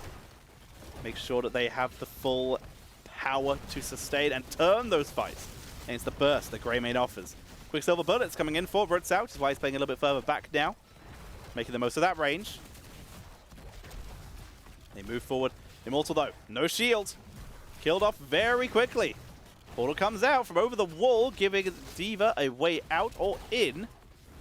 Wasn't fully activated though, it was a Master's Touch portal. First one dropped. ETC again, Loba in trouble. Nuclear option, used this time. But it didn't matter, Loba already killed off in advance. Secondary mech dropped. Dayquaza focused down here. Makes it over the wall, demounted with the chase from Unaverted, and Dayquaza will be slain. These are great chases from WildHearts right now. Really playing this well as Zergling is going to have that mech popped, but their lead is extending. WildHearts are playing this very, very well. Let's see if they can continue doing so.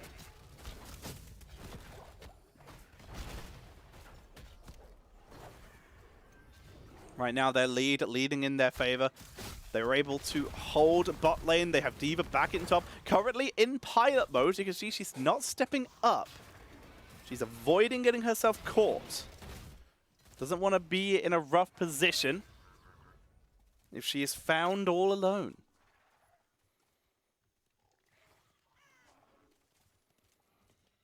You see defense moving up to the top lane for Crowd Control.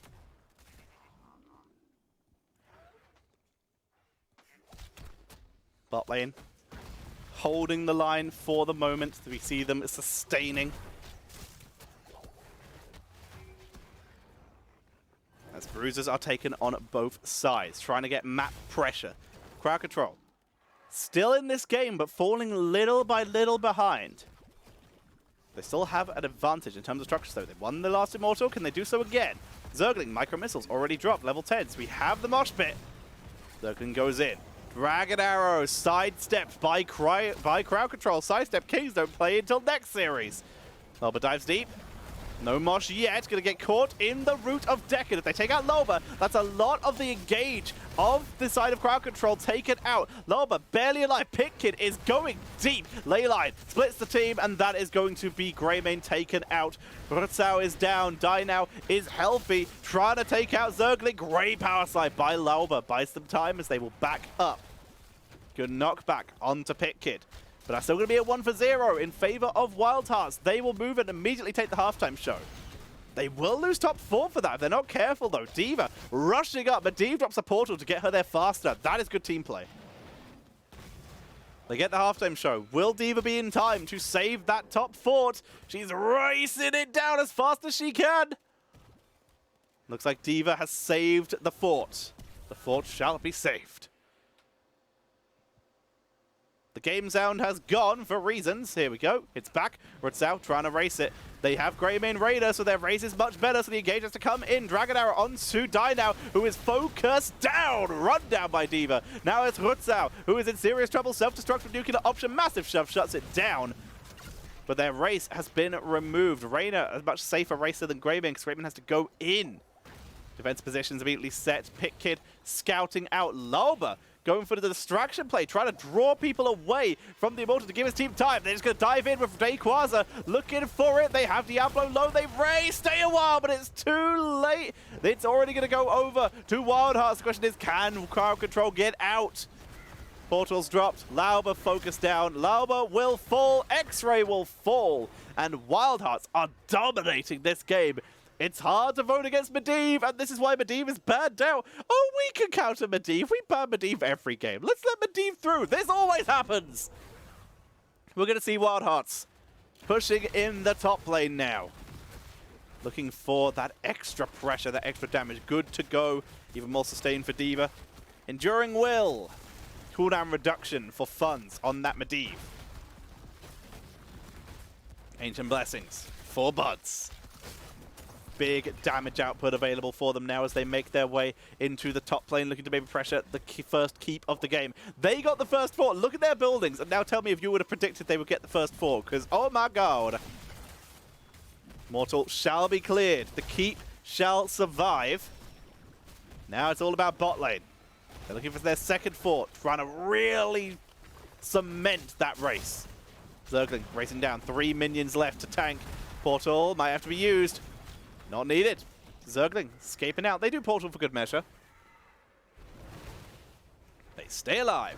In the meantime, cheeky play. Dynao already heading up to top siege. He's not going to do it, though. He's going to try and just race down the fort. He knows he can do it. Bot siege will be taken by WildHearts. This will be a siege for a siege. 2 forts to 1 right now. Puts the spray down. Cheeky, cheeky. They don't get the siege. They're too scared. Goodbye, D.Va. Gonna take down the sidewall. Why would you do that? Why would you take down the sidewall when you can use that for Diablo, or it stops you being pushed miles away from the fight? That is the one thing right there that stopped D.Va being pushed so far out that they could have maybe engaged onto Diablo. Instead, she cleans it up. I'm guessing it's just because it adds a little bit of extra stun, but it also stuns for Diablo, and it is vision, obviously. But honestly, I think they should have left the walls here. Bud's surviving for now.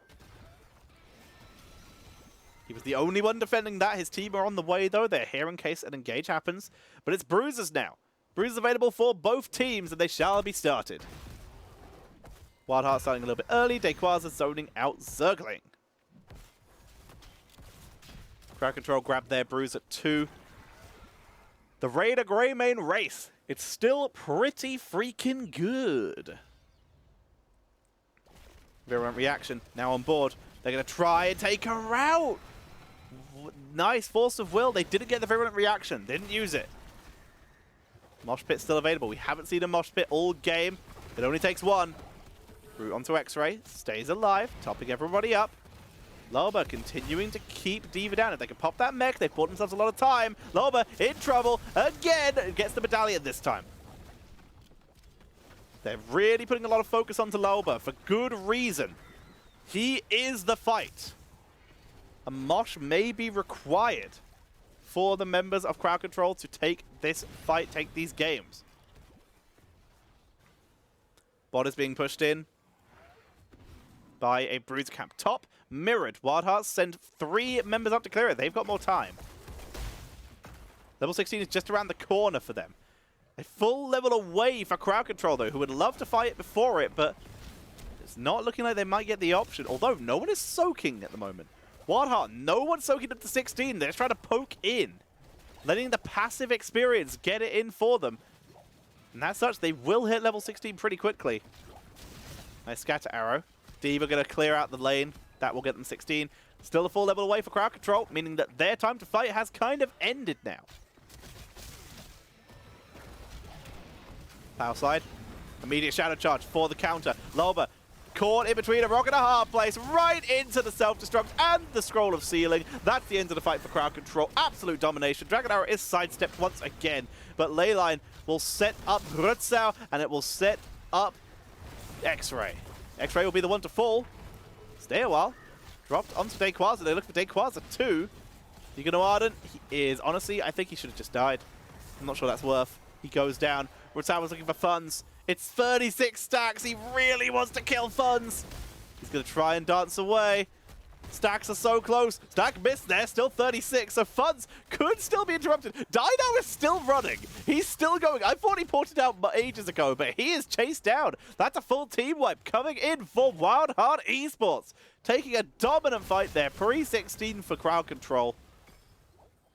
Getting punished. ETC trying to bully D.Va. Loba getting punished super hard there. Getting charged into a wall. Getting shut down by the power of the Diablo charge into Scroll of Sealing in the self-destruct of Zergling. He had no way out, no way to react. And WildHearts able to take their position. They push onto bot lane a little bit, but top. That's where the action be, baby. Zergling cleans out. Does what he can. A little bit of extra pressure down there. But he will retreat. Second he sees more than one person down. Doesn't want to get picked off. 16 is available now, though. Super Strain. Imposing presence for ETC. That might help a lot. Percentage damage and armor reduction for Yrel Executioner.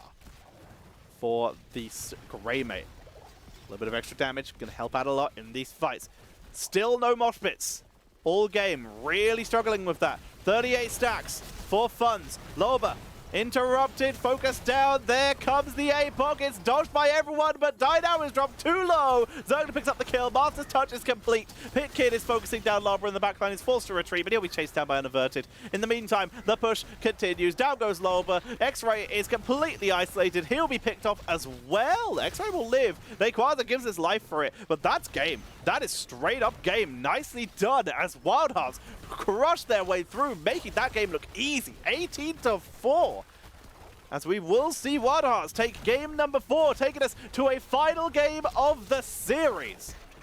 And Crowd Control really struggling in that game number 4. They get completely shut down. Wow.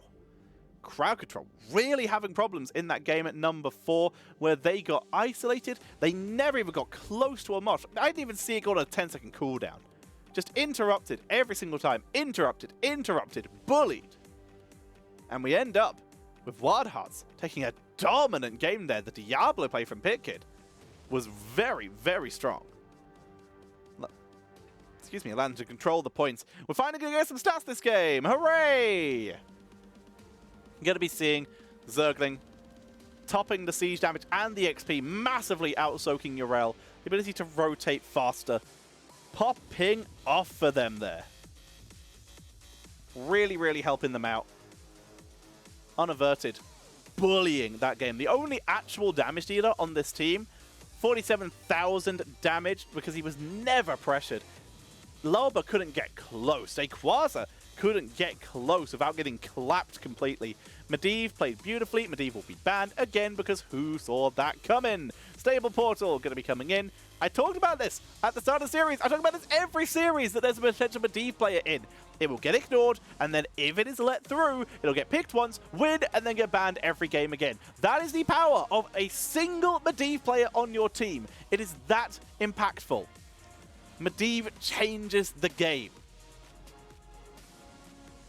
This is why Medivh is banned out all the time. It will be removed again. It will be taken out by crowd control. We'll see if that's enough to win them the series. Already an intense back and forth series between these two teams. Reminder, we are not done yet. We still have another series to go after this, where we'll be seeing the incredible performances of Sidestep Kings looking to try and cement themselves in the 2-0 club versus Granite Gaming, who will be looking to try and give themselves a 1-1, which will even them up with Sidestep Kings if they do beat them. But also, they're trying to avoid meeting the same fate as Chili Mountain, who are currently in the 0-6 club. The 0-2 in series, 0-6 in games. And Granite Gaming, they lost 0-3 in their first series. As such, there is a chance that they could be meeting Chili Mountain if they can't take a map off of Sidestep Kings. It's a tough matchup against Sidestep. Sidestep widely considered to be the sleeper team, the one that will potentially scale the best as the series goes on, as the day goes on. Gonna be interesting, gonna be tough. Can they make it happen? For now, though, we're going to be getting ready for game number 5 as we prepare. It looks like the main stream is on yet another break. So we will have a little bit to wait before we jump into that game number 5. The mainstream got to get that ad money, I guess. Unfortunately, I could do the ad money like this. For starters, thank you for the co-streamer program, HeroesCCL and Roll20, for putting on the amazing show that is CCL. And thank you, Simply Nuck Gaming, for sponsoring my stream for the entirety of this month. They are sponsoring me with their People's Choice campaign, where you can vote on which of their systems receives the bigger Black Friday discount. Right now, you are voting between the Simply SNUC book, as you can see here, the Nemesis. Evil, yes. As you can see, I am staring at you from over the fence of jealousy because you guys might actually get to use those discounts on Black Friday and Cyber Monday. I, however, will be too poor. Feels bad. But you can choose between the Nemesis book, the Nemesis SNUC book, or the Vortex. Powerful, portable, all those wonderful things to gain value with. So, cool to see. Thank you for the sponsorship, Simply Nuck Gaming. You can show your support for them sponsoring me today by hitting !SNUC in chat. You can also support me if you want by just dropping a sub or a donation using Streamlabs or using the bits in the stream below. Speaking of which, I haven't checked Streamlabs today. I should bring that up because I do miss alerts sometimes. Let's have a quick look. Did we get anything on Streamlabs today? Because I do miss stuff when casting is happening. Let's have a look-see here. We did not. Looks like we didn't miss anything, so that's good. We're all right. We haven't been a bad streamer. We haven't missed anything. I'm thinking of trimming this beard down a bit. Also, I want chat's opinion on a thing. As you can see, I am having for starters, a tuft of terror. Feels bad. I am having a slight receding hairline. I'm getting if you look here, I am getting a bit of a widow's peak. My dad is balding. It doesn't surprise me. It will happen eventually. I, however, want to go in a graceful way. Eventually, I will likely go full bald because that's my dad. I've seen where his hair got like it thinned out very heavily, and I don't want to have that look. I don't think it'll suit me. So instead, for starters, with the widow's peak I'm going here, I'm thinking of going for Mohawk or Faux Hawk. The question is for chat, should I color it? And if so, what color? These are the real questions. If you have an opinion on that, drop it in the chat, because I would love to hear it, because I want to age gracefully. For starters, I'm only 26, and my hairline's already receding. Feels bad. Zarya pink! Ooh, that's good. So yeah, like what Jigsaw had, match with Jigsaw. I'm tempted to do that. I have been tempted. I've been tempted full purple. I've been tempted Zarya pink. That could be fun. That could be very interesting. That could be very fun indeed. If a couple cuteness, that could be pretty cool. But yeah, I'm thinking of going for something like that. So we got to vote for pink. We got a Zarya color there. I like it. Whatever Jigsa's got at the time. All right. Alrighty, I see it. Because yeah, I am having a... I do have, unfortunately, hair that is going away. I've got all the testosterone, and as such, my body is like, nope. Please go away. I don't know how I've got all the testosterone. It doesn't come across, does it? Alrighty. What's the mainstream up to? How long have we got to wait for our next series? Check my post-game, game summary. They're just chatting. They're nattering. Talking about random stuff. Zarya Pink is A+. Alrighty. It's like Zarya Pink may be winning. Maybe I'll make that a sub-goal in the future. Like right now, we're at what subs are we at? Right now, we're at 61 sub points. Wait, when did that happen? Did someone do a tier 2 sub that I missed? You're aging wonderfully. If yes, Mohawk or Faux Hawk, then no color. Okay, that's interesting. We might have a go on that. Maybe we'll do what we did with the beard and have like a yes and no. Hey, Jigsaw.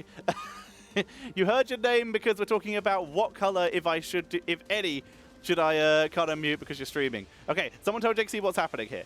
Yes, save down to skin all the way to skin. Okay, do a proper Mohawk. Okay, well, that's what I'm saying. Maybe I do what I do with the beard, where I had a donation section. So you had a no section, a yet. For my beard, it was no section, yes section, and chat chooses section, where basically chat can vote on a style for my beard. Excuse me? I didn't know this was in the map pool. I am talking about my Mohawk eventually, yes. Alrighty, so, what? I didn't know this was in the map pool. Yeah, and what color of color? So yeah, a yes, a no, and a color. That's interesting. Okay, I like it. Alrighty, Brightman coming out. I didn't know Garden of Terror was even in the map pool for CCL. Looks like the players have found out that it is, and we're going to Garden of Terror. Hooray! I like Garden.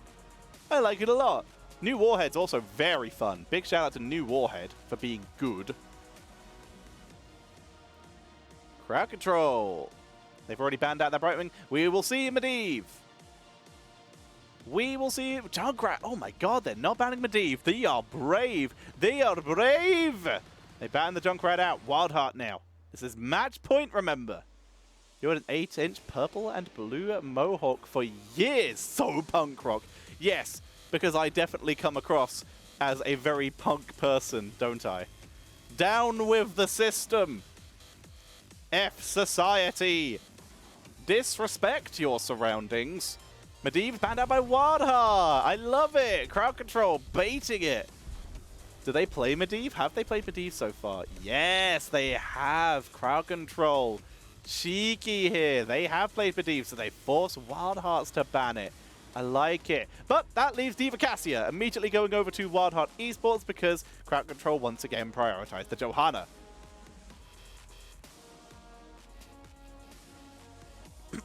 Excuse me. So then, with Johanna on the board, what do they follow up with it? Cassie has been stolen. They pick up the silver. Gazo! Hooray! He finally makes it into a game. He's been ignored completely so far. Crowd Control currently have a 75% win rate with Gazlo over 4 games. Let's see what difference this one will make. This will take us to a 5 games, meaning it will be, no matter what, just double and times, wait, maths is hard. Times by 10 and double. Yes, there we go. To get their percentage of win rate. Nice and easy. Maths is hard. I refuse to do it when I can. Zarya gets banned out. Gonna be taken out of action here. Crowd control now. Also, I like the idea of going bald eventually, but if I do it, I want it to be right before I cast with Kaldor at an offline event again. I know that might not be a possibility, because offline just kind of seems to be not a possibility right now. But what are the odds if we can get it to happen and I show up bald without telling him? Alrighty, we're going to be seeing the Uther getting removed this time. They don't want to deal with that. WildHeart did play it very well in all the games, despite it not having success in game number 1. They picked the Blaze. Blaze as a main tank here, but still with the option to play either a second support or a third bruiser. Blaze, of course, very effective here. They now have an Unstoppable to try and disrupt that Gazlo combo. Also, Blaze plus Johanna, very scary. They could easily run the Gazlo as a mage here, so being able to flex that is very sensible for them. Crowd control now.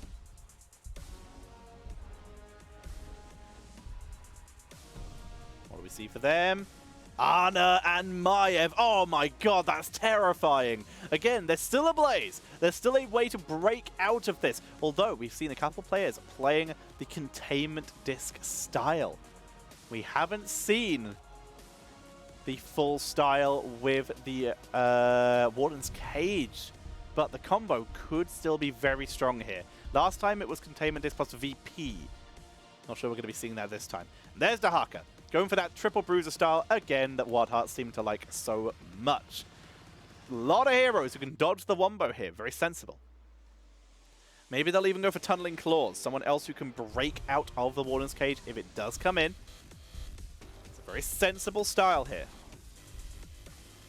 Alrighty. We're going to be preparing to head into game number 5, ladies and gentlemen. Winner will be decided here and now. After this, though, don't go anywhere, because we will have our second series of the day, where we will have Sidestep Kings versus Granite Gaming. To decide if Granite Gaming can avoid meeting the same fate as Chili Mountain, or if Sidestep Kings can enter into the coveted 2-0 club in terms of series, which right now, both of these teams are fighting for. Both won their first series. Both are looking to claim victory. WildHeart's already performing exceptionally well. Let's see if they can keep it going as we head in to game number 5. Let's get this rolling. On the left-hand side, WildHearts with Funds on the Dahaka, Buds on Deckard, Pitkit on the Blaze. We have Zergling on the Diva, and we have Unaverted playing that Cassia. Strong team. Will it be enough to take out this team? Winners of the Icebreaker tournament. On the right-hand side, it shall be Observer. We're just going to follow them all the way. Cool. On the right-hand side, it is going to be Crowd Control with Dayquaza on the Gazlo as the offlane. Lauba on the Johanna. Dynao on Sylvanas. X-Ray on Ana. Rutzau is playing the Yorel here. They are crowd control. Gazlo sieging in. He's gone for the rocket boost. Extra speed. Doesn't want to stay in melee against a triple bruiser comp, so not going to go with that scrap based off auto attacks. Lauba spots the rotation down to bot lane. It's a big map, remember. Global's going to be important, which is why Dahaka going to be able to get some good value here.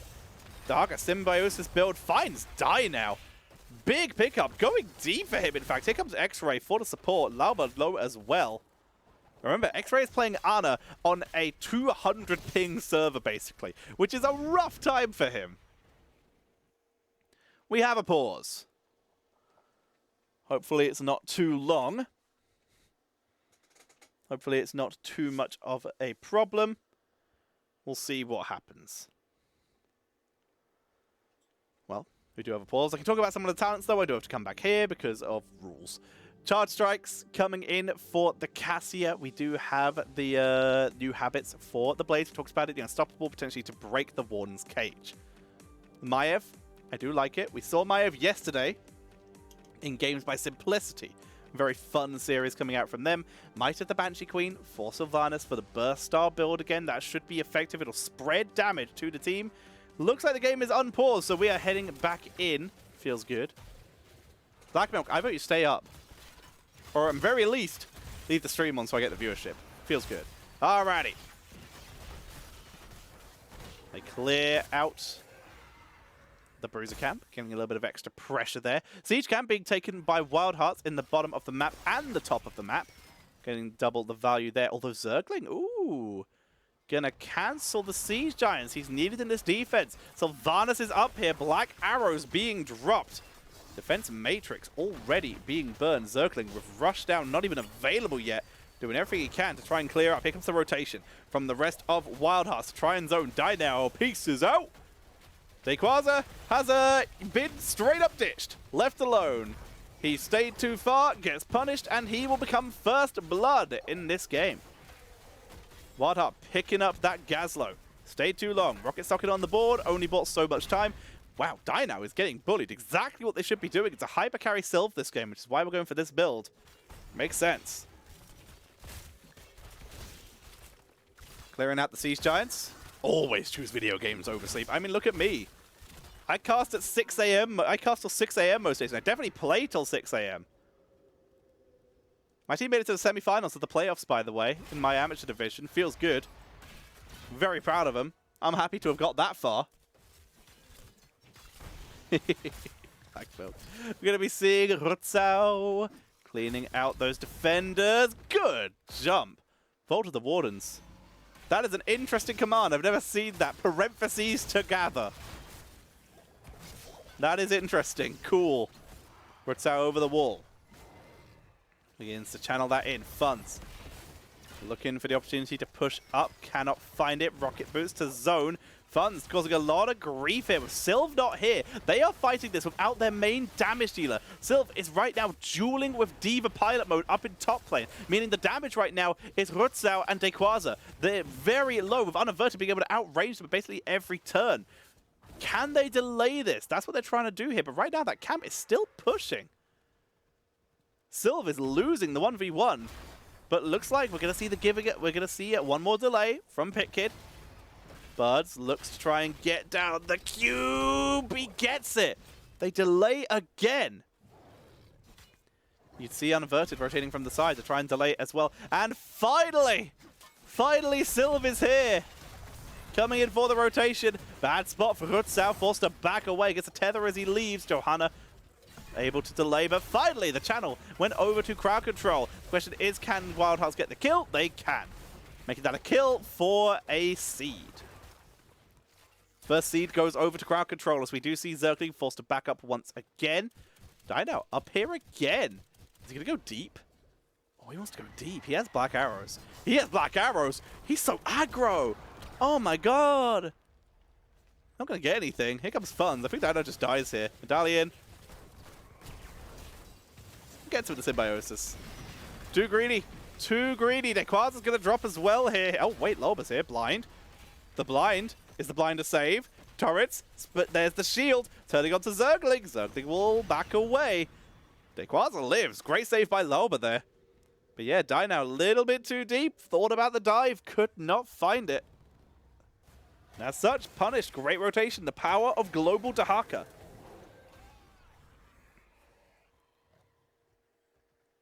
Going to be seeing the bot lane cleared up. Siege Giants grabbed by the side of crowd control. A little bit of an extra D push here, which is nice because the objective is on their side. Sylve's heading down to bot lane to try and deal with the Bruiser though. So they're going to try and delay with Gazlo. Similar to last time, let Sylve D-push. They can't delay with Gazlo, though, if he is dead, as he's getting ganked very hard. Heals come out. Ana with the sustain, keep it alive, but now Ana's getting focused out. Great sleep dart by X-Ray. That might have saved them here. Sylve proxying out the lane. Bruiser Cap still pushing, but it will D-push itself. Buds channels in, and looks like this will be a seed trade. No kills gathered, but it got real close. Ana very split there. Saber Dayquaza both punished. Fort goes down. WildHearts piling on the pressure, playing very well. They hit level 10 first. They have the Valkyrie, micro missiles, bunker, isolation. And stay a while and listen. Crowd control, they hit level 10 as well. They go for Robo Goblin. They go for Combat Gazlo. Bless shield, nano boost. Containment disc. And they Wailing Arrow it. Team split again. Great play here by Unaverted and Funds. They're splitting the team in two again. Dino comes in from behind. Lava's already being pulled. Drops the Iron Skin. Pulling in. Wailing Arrow. Silence after 4 members. Runs out from behind. Isolation sidesteps with the Nano Boost. On to Dino. They pick up the kill. Bunker is dropped. Stay a while buys time. Great stun by Gazlo. That buys Dino enough time to wake up as they turn around for Zergling. Zergling gets out. So 1 for 0. It's a 1 for 1. Ana was taken out. Ana for the Haka. Top will be D-pushed. Lauba barely escaping there. Nicely done. Unaverted, they're already in position for this seed. It's 1-1 right now. Silv again, D-pushing. So, Robo-Goblin Gazlo. Oh dear, oh dear. Rutzau, bad spot. Gonna be taken out. Drop some damage on the way out. These global kills again coming in for the side of WildHearts. Quasar going to try and take out Zergling, kills him before the self-destruct can even go off. Nicely done. The question is, can Quasar get out now? Yes, he can. He moves down to X-Ray. They get out of that choke point that they were trying to be cut off through. Burrow used. And they're going to try and invade that. That's a good kill on D.Va. Buys them time. Rutzau's on the way back. This time they brought Dino. Still interrupted. The power of Blaze. Bud's looking as well, unaverted. Trying to siege. They get it. Another interrupt. They got the root as well from the scroll of seeding, keeping him inside the fire. A little bit of extra damage. Quasar trying to hold the line. Remember, he has an extra little unstoppable thanks to that Robo-Goblin. Loba slowly healing up. X-Ray topping him back to full health. Here comes Blaze, charging in. Guts Quasar, puts him in a rough position. They're going to pull back into the choke point. That's a Valkyrie onto Rutzau, but he's going to jump up, vault to the Wardens, bolts back to the other side. Nano Boost already used on Dino. As we currently see this channel coming in from Buds, interrupted. Quasar keeping the pressure on. They look for Zergling instead. Root comes out. Can they interrupt Buds this time? Buds channels in. He gets the seed, but the fight is turning. The isolation was dropped though, and that shuts down the turn. Quasar is gone. Rutzau is gone. Dino is completely isolated and outnumbered. Loba will likely fall too. Very aggressive by Pitkid. If a sleep dart hits him, he dies. But it will not. X-Ray will back up. He will be the only one to survive this engage as WildHearts take another convincing fight. WildHearts playing up here as they make their way through bottom lane. Looked at it from game number 1. Crowd Control looks to be the dominant team, but WildHearts are playing very, very well. Haha, get wrecked by a bot, nerd! As we do see the Bruisers get the Siege Giants getting taken out. These Crowd Control siege stolen away here. They get a counter siege into the mid lane, seed spawning next to them. How long will they D-push bot to get rid of it? They are going to focus taking out that Siege Giant. They hit level 13. That evens it up. Remorselessness. Big damage spike for Sylv. Gazlo, superior schematics. It's going to be good wave clear. Funds in position. Look for the drag. Really was looking for Roots out there. Not able to find it. Right now, we can see Quasar delaying on the point, holding the line, causing a distraction, causing grief. Loba zoning out Buds. They're going to channel it. Pitkid. Pitkid has been such a nuisance this series, playing so well. Rutzau pulls in Zergling. Mech is burned. The interruptions still continue, though. No one's dealing with Pitkid. Finally, they'll step up. But now Buds going to come in for a wraparound. He'll interrupt himself. Scroll to ceiling. Doesn't get in time, though. That's 2 for 2. Next seed will take out the Plant Terrors. Who will be the focus? Funds spotted by Lauba, the flashlight. They're going to steal the siege. Bruiser being taken in bot lane, though. Fortless lanes. Right now, Structure's very in favor of WildHearts, but Crowd Control, they're starting to find their footing. But they're still over a full level behind. Level 16, creeping up closer for WildHearts here. It will be available for the next objective. Can Crowd Control find it? Quasar are going to port back to D-push bot lane. Everyone else is running there, though. Are they really finding the value they're looking for with that? Loba clears the lane. Using Sen's Exposed to clean that up. They 4-man D-push bot. Full level to go for Crowd Control. Already available for WildHeart. I don't think Crowd Control finds 16 here. They're trying their best. They see the soak in bot lane. The self-destruct is used. Valkyrie is medallion. Nicely done by Lauber. Stay a while. Interrupted by the Explodium charge of Gazlo. They still don't have 16. They're still fighting because they know Dahaka isn't here. They're trying to take a 5v4 while they have a chance. Objectives up. Micro Missiles delays X-Ray on the rotation. Gazlo tries to soak. They're half a level away. But that objective's already ticking in. No one's in position to interrupt. That is going to be the first plant terrors of the game going over to WildHearts. WildHeart Esports. Suddenly about to put a lot of pressure into the map, especially as Dahaka didn't even come down for that. That was a 4v5 and they held, and now top lane is very pushed up. That's keep pressure. Mid lane, last remaining fort.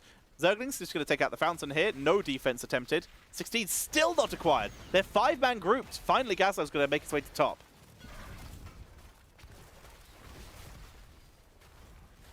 Damage reduction and bonus healing to combo with the new habits coming in from Pitkid on this Blaze. Very effective. Gazlo cooldown reduction on the Explodium charge will work very, very well as the game goes on. Might even go for the extra explosions, the extra bombs. Bombs away on level 20. There it is, Fanaticism. Evasive fire, really going to help out Dino. He's even standing in the oil because he can now. Dives in, dives out, Valkyrie pulls in. That's a bad place for Ritz out to be, but he's still going to try and take it. He pulls in the Tether, but he's going to be focused out and chased in by Fuds. Fuds, he medallions the drag. Fuds gets baited. Tunneling Claws comes out. Fuds will survive. He gets in the bunker, and it's going to be Lauber and a Quasar who fall. The keep goes down, and with 40 seconds left, WildHearts are going to try and end the game right here. WildHeart Esports diving in for the win. Zergling is healthy. Rutzau and Dynau, both damage dealers still alive. Funds is zoning away, causing a distraction, causing a mischief as X-Ray heals them up. Self-destruct is dropped to try and race down. The core shield already down. Funds misses the drag, but unaverted is untouched. He is unaverted from this dive. Dynau goes down. Rutzau, he gets one kill to tame and dis to buy time, but he cannot do it. It's not enough. WildHeart Esports gonna take the 3-2,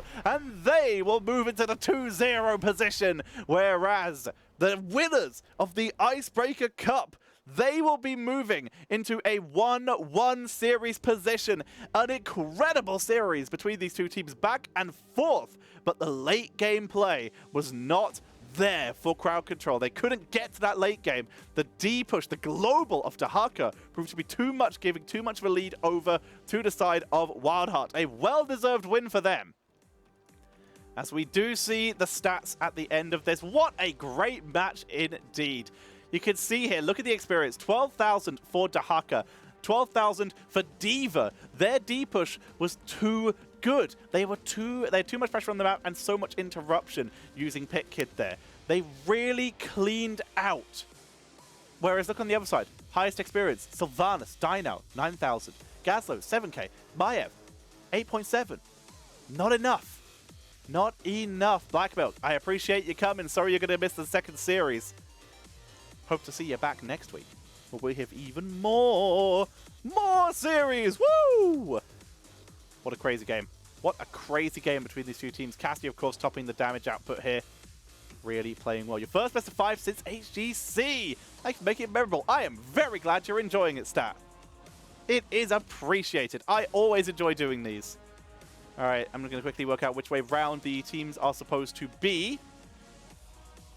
As we'll jump to here to show you where the next game is going to be. We're going to have Sidestep Kings versus Granite Gaming. Granite, a Viking king by the looks of it, with their crown, versus the Sidestep Kings. Who is the true royalty here? Gonna be pretty good. This will be fun. This will be the series that will be coming up next, ladies and gentlemen, so make sure you don't go anywhere if you have the time to stick around and chat.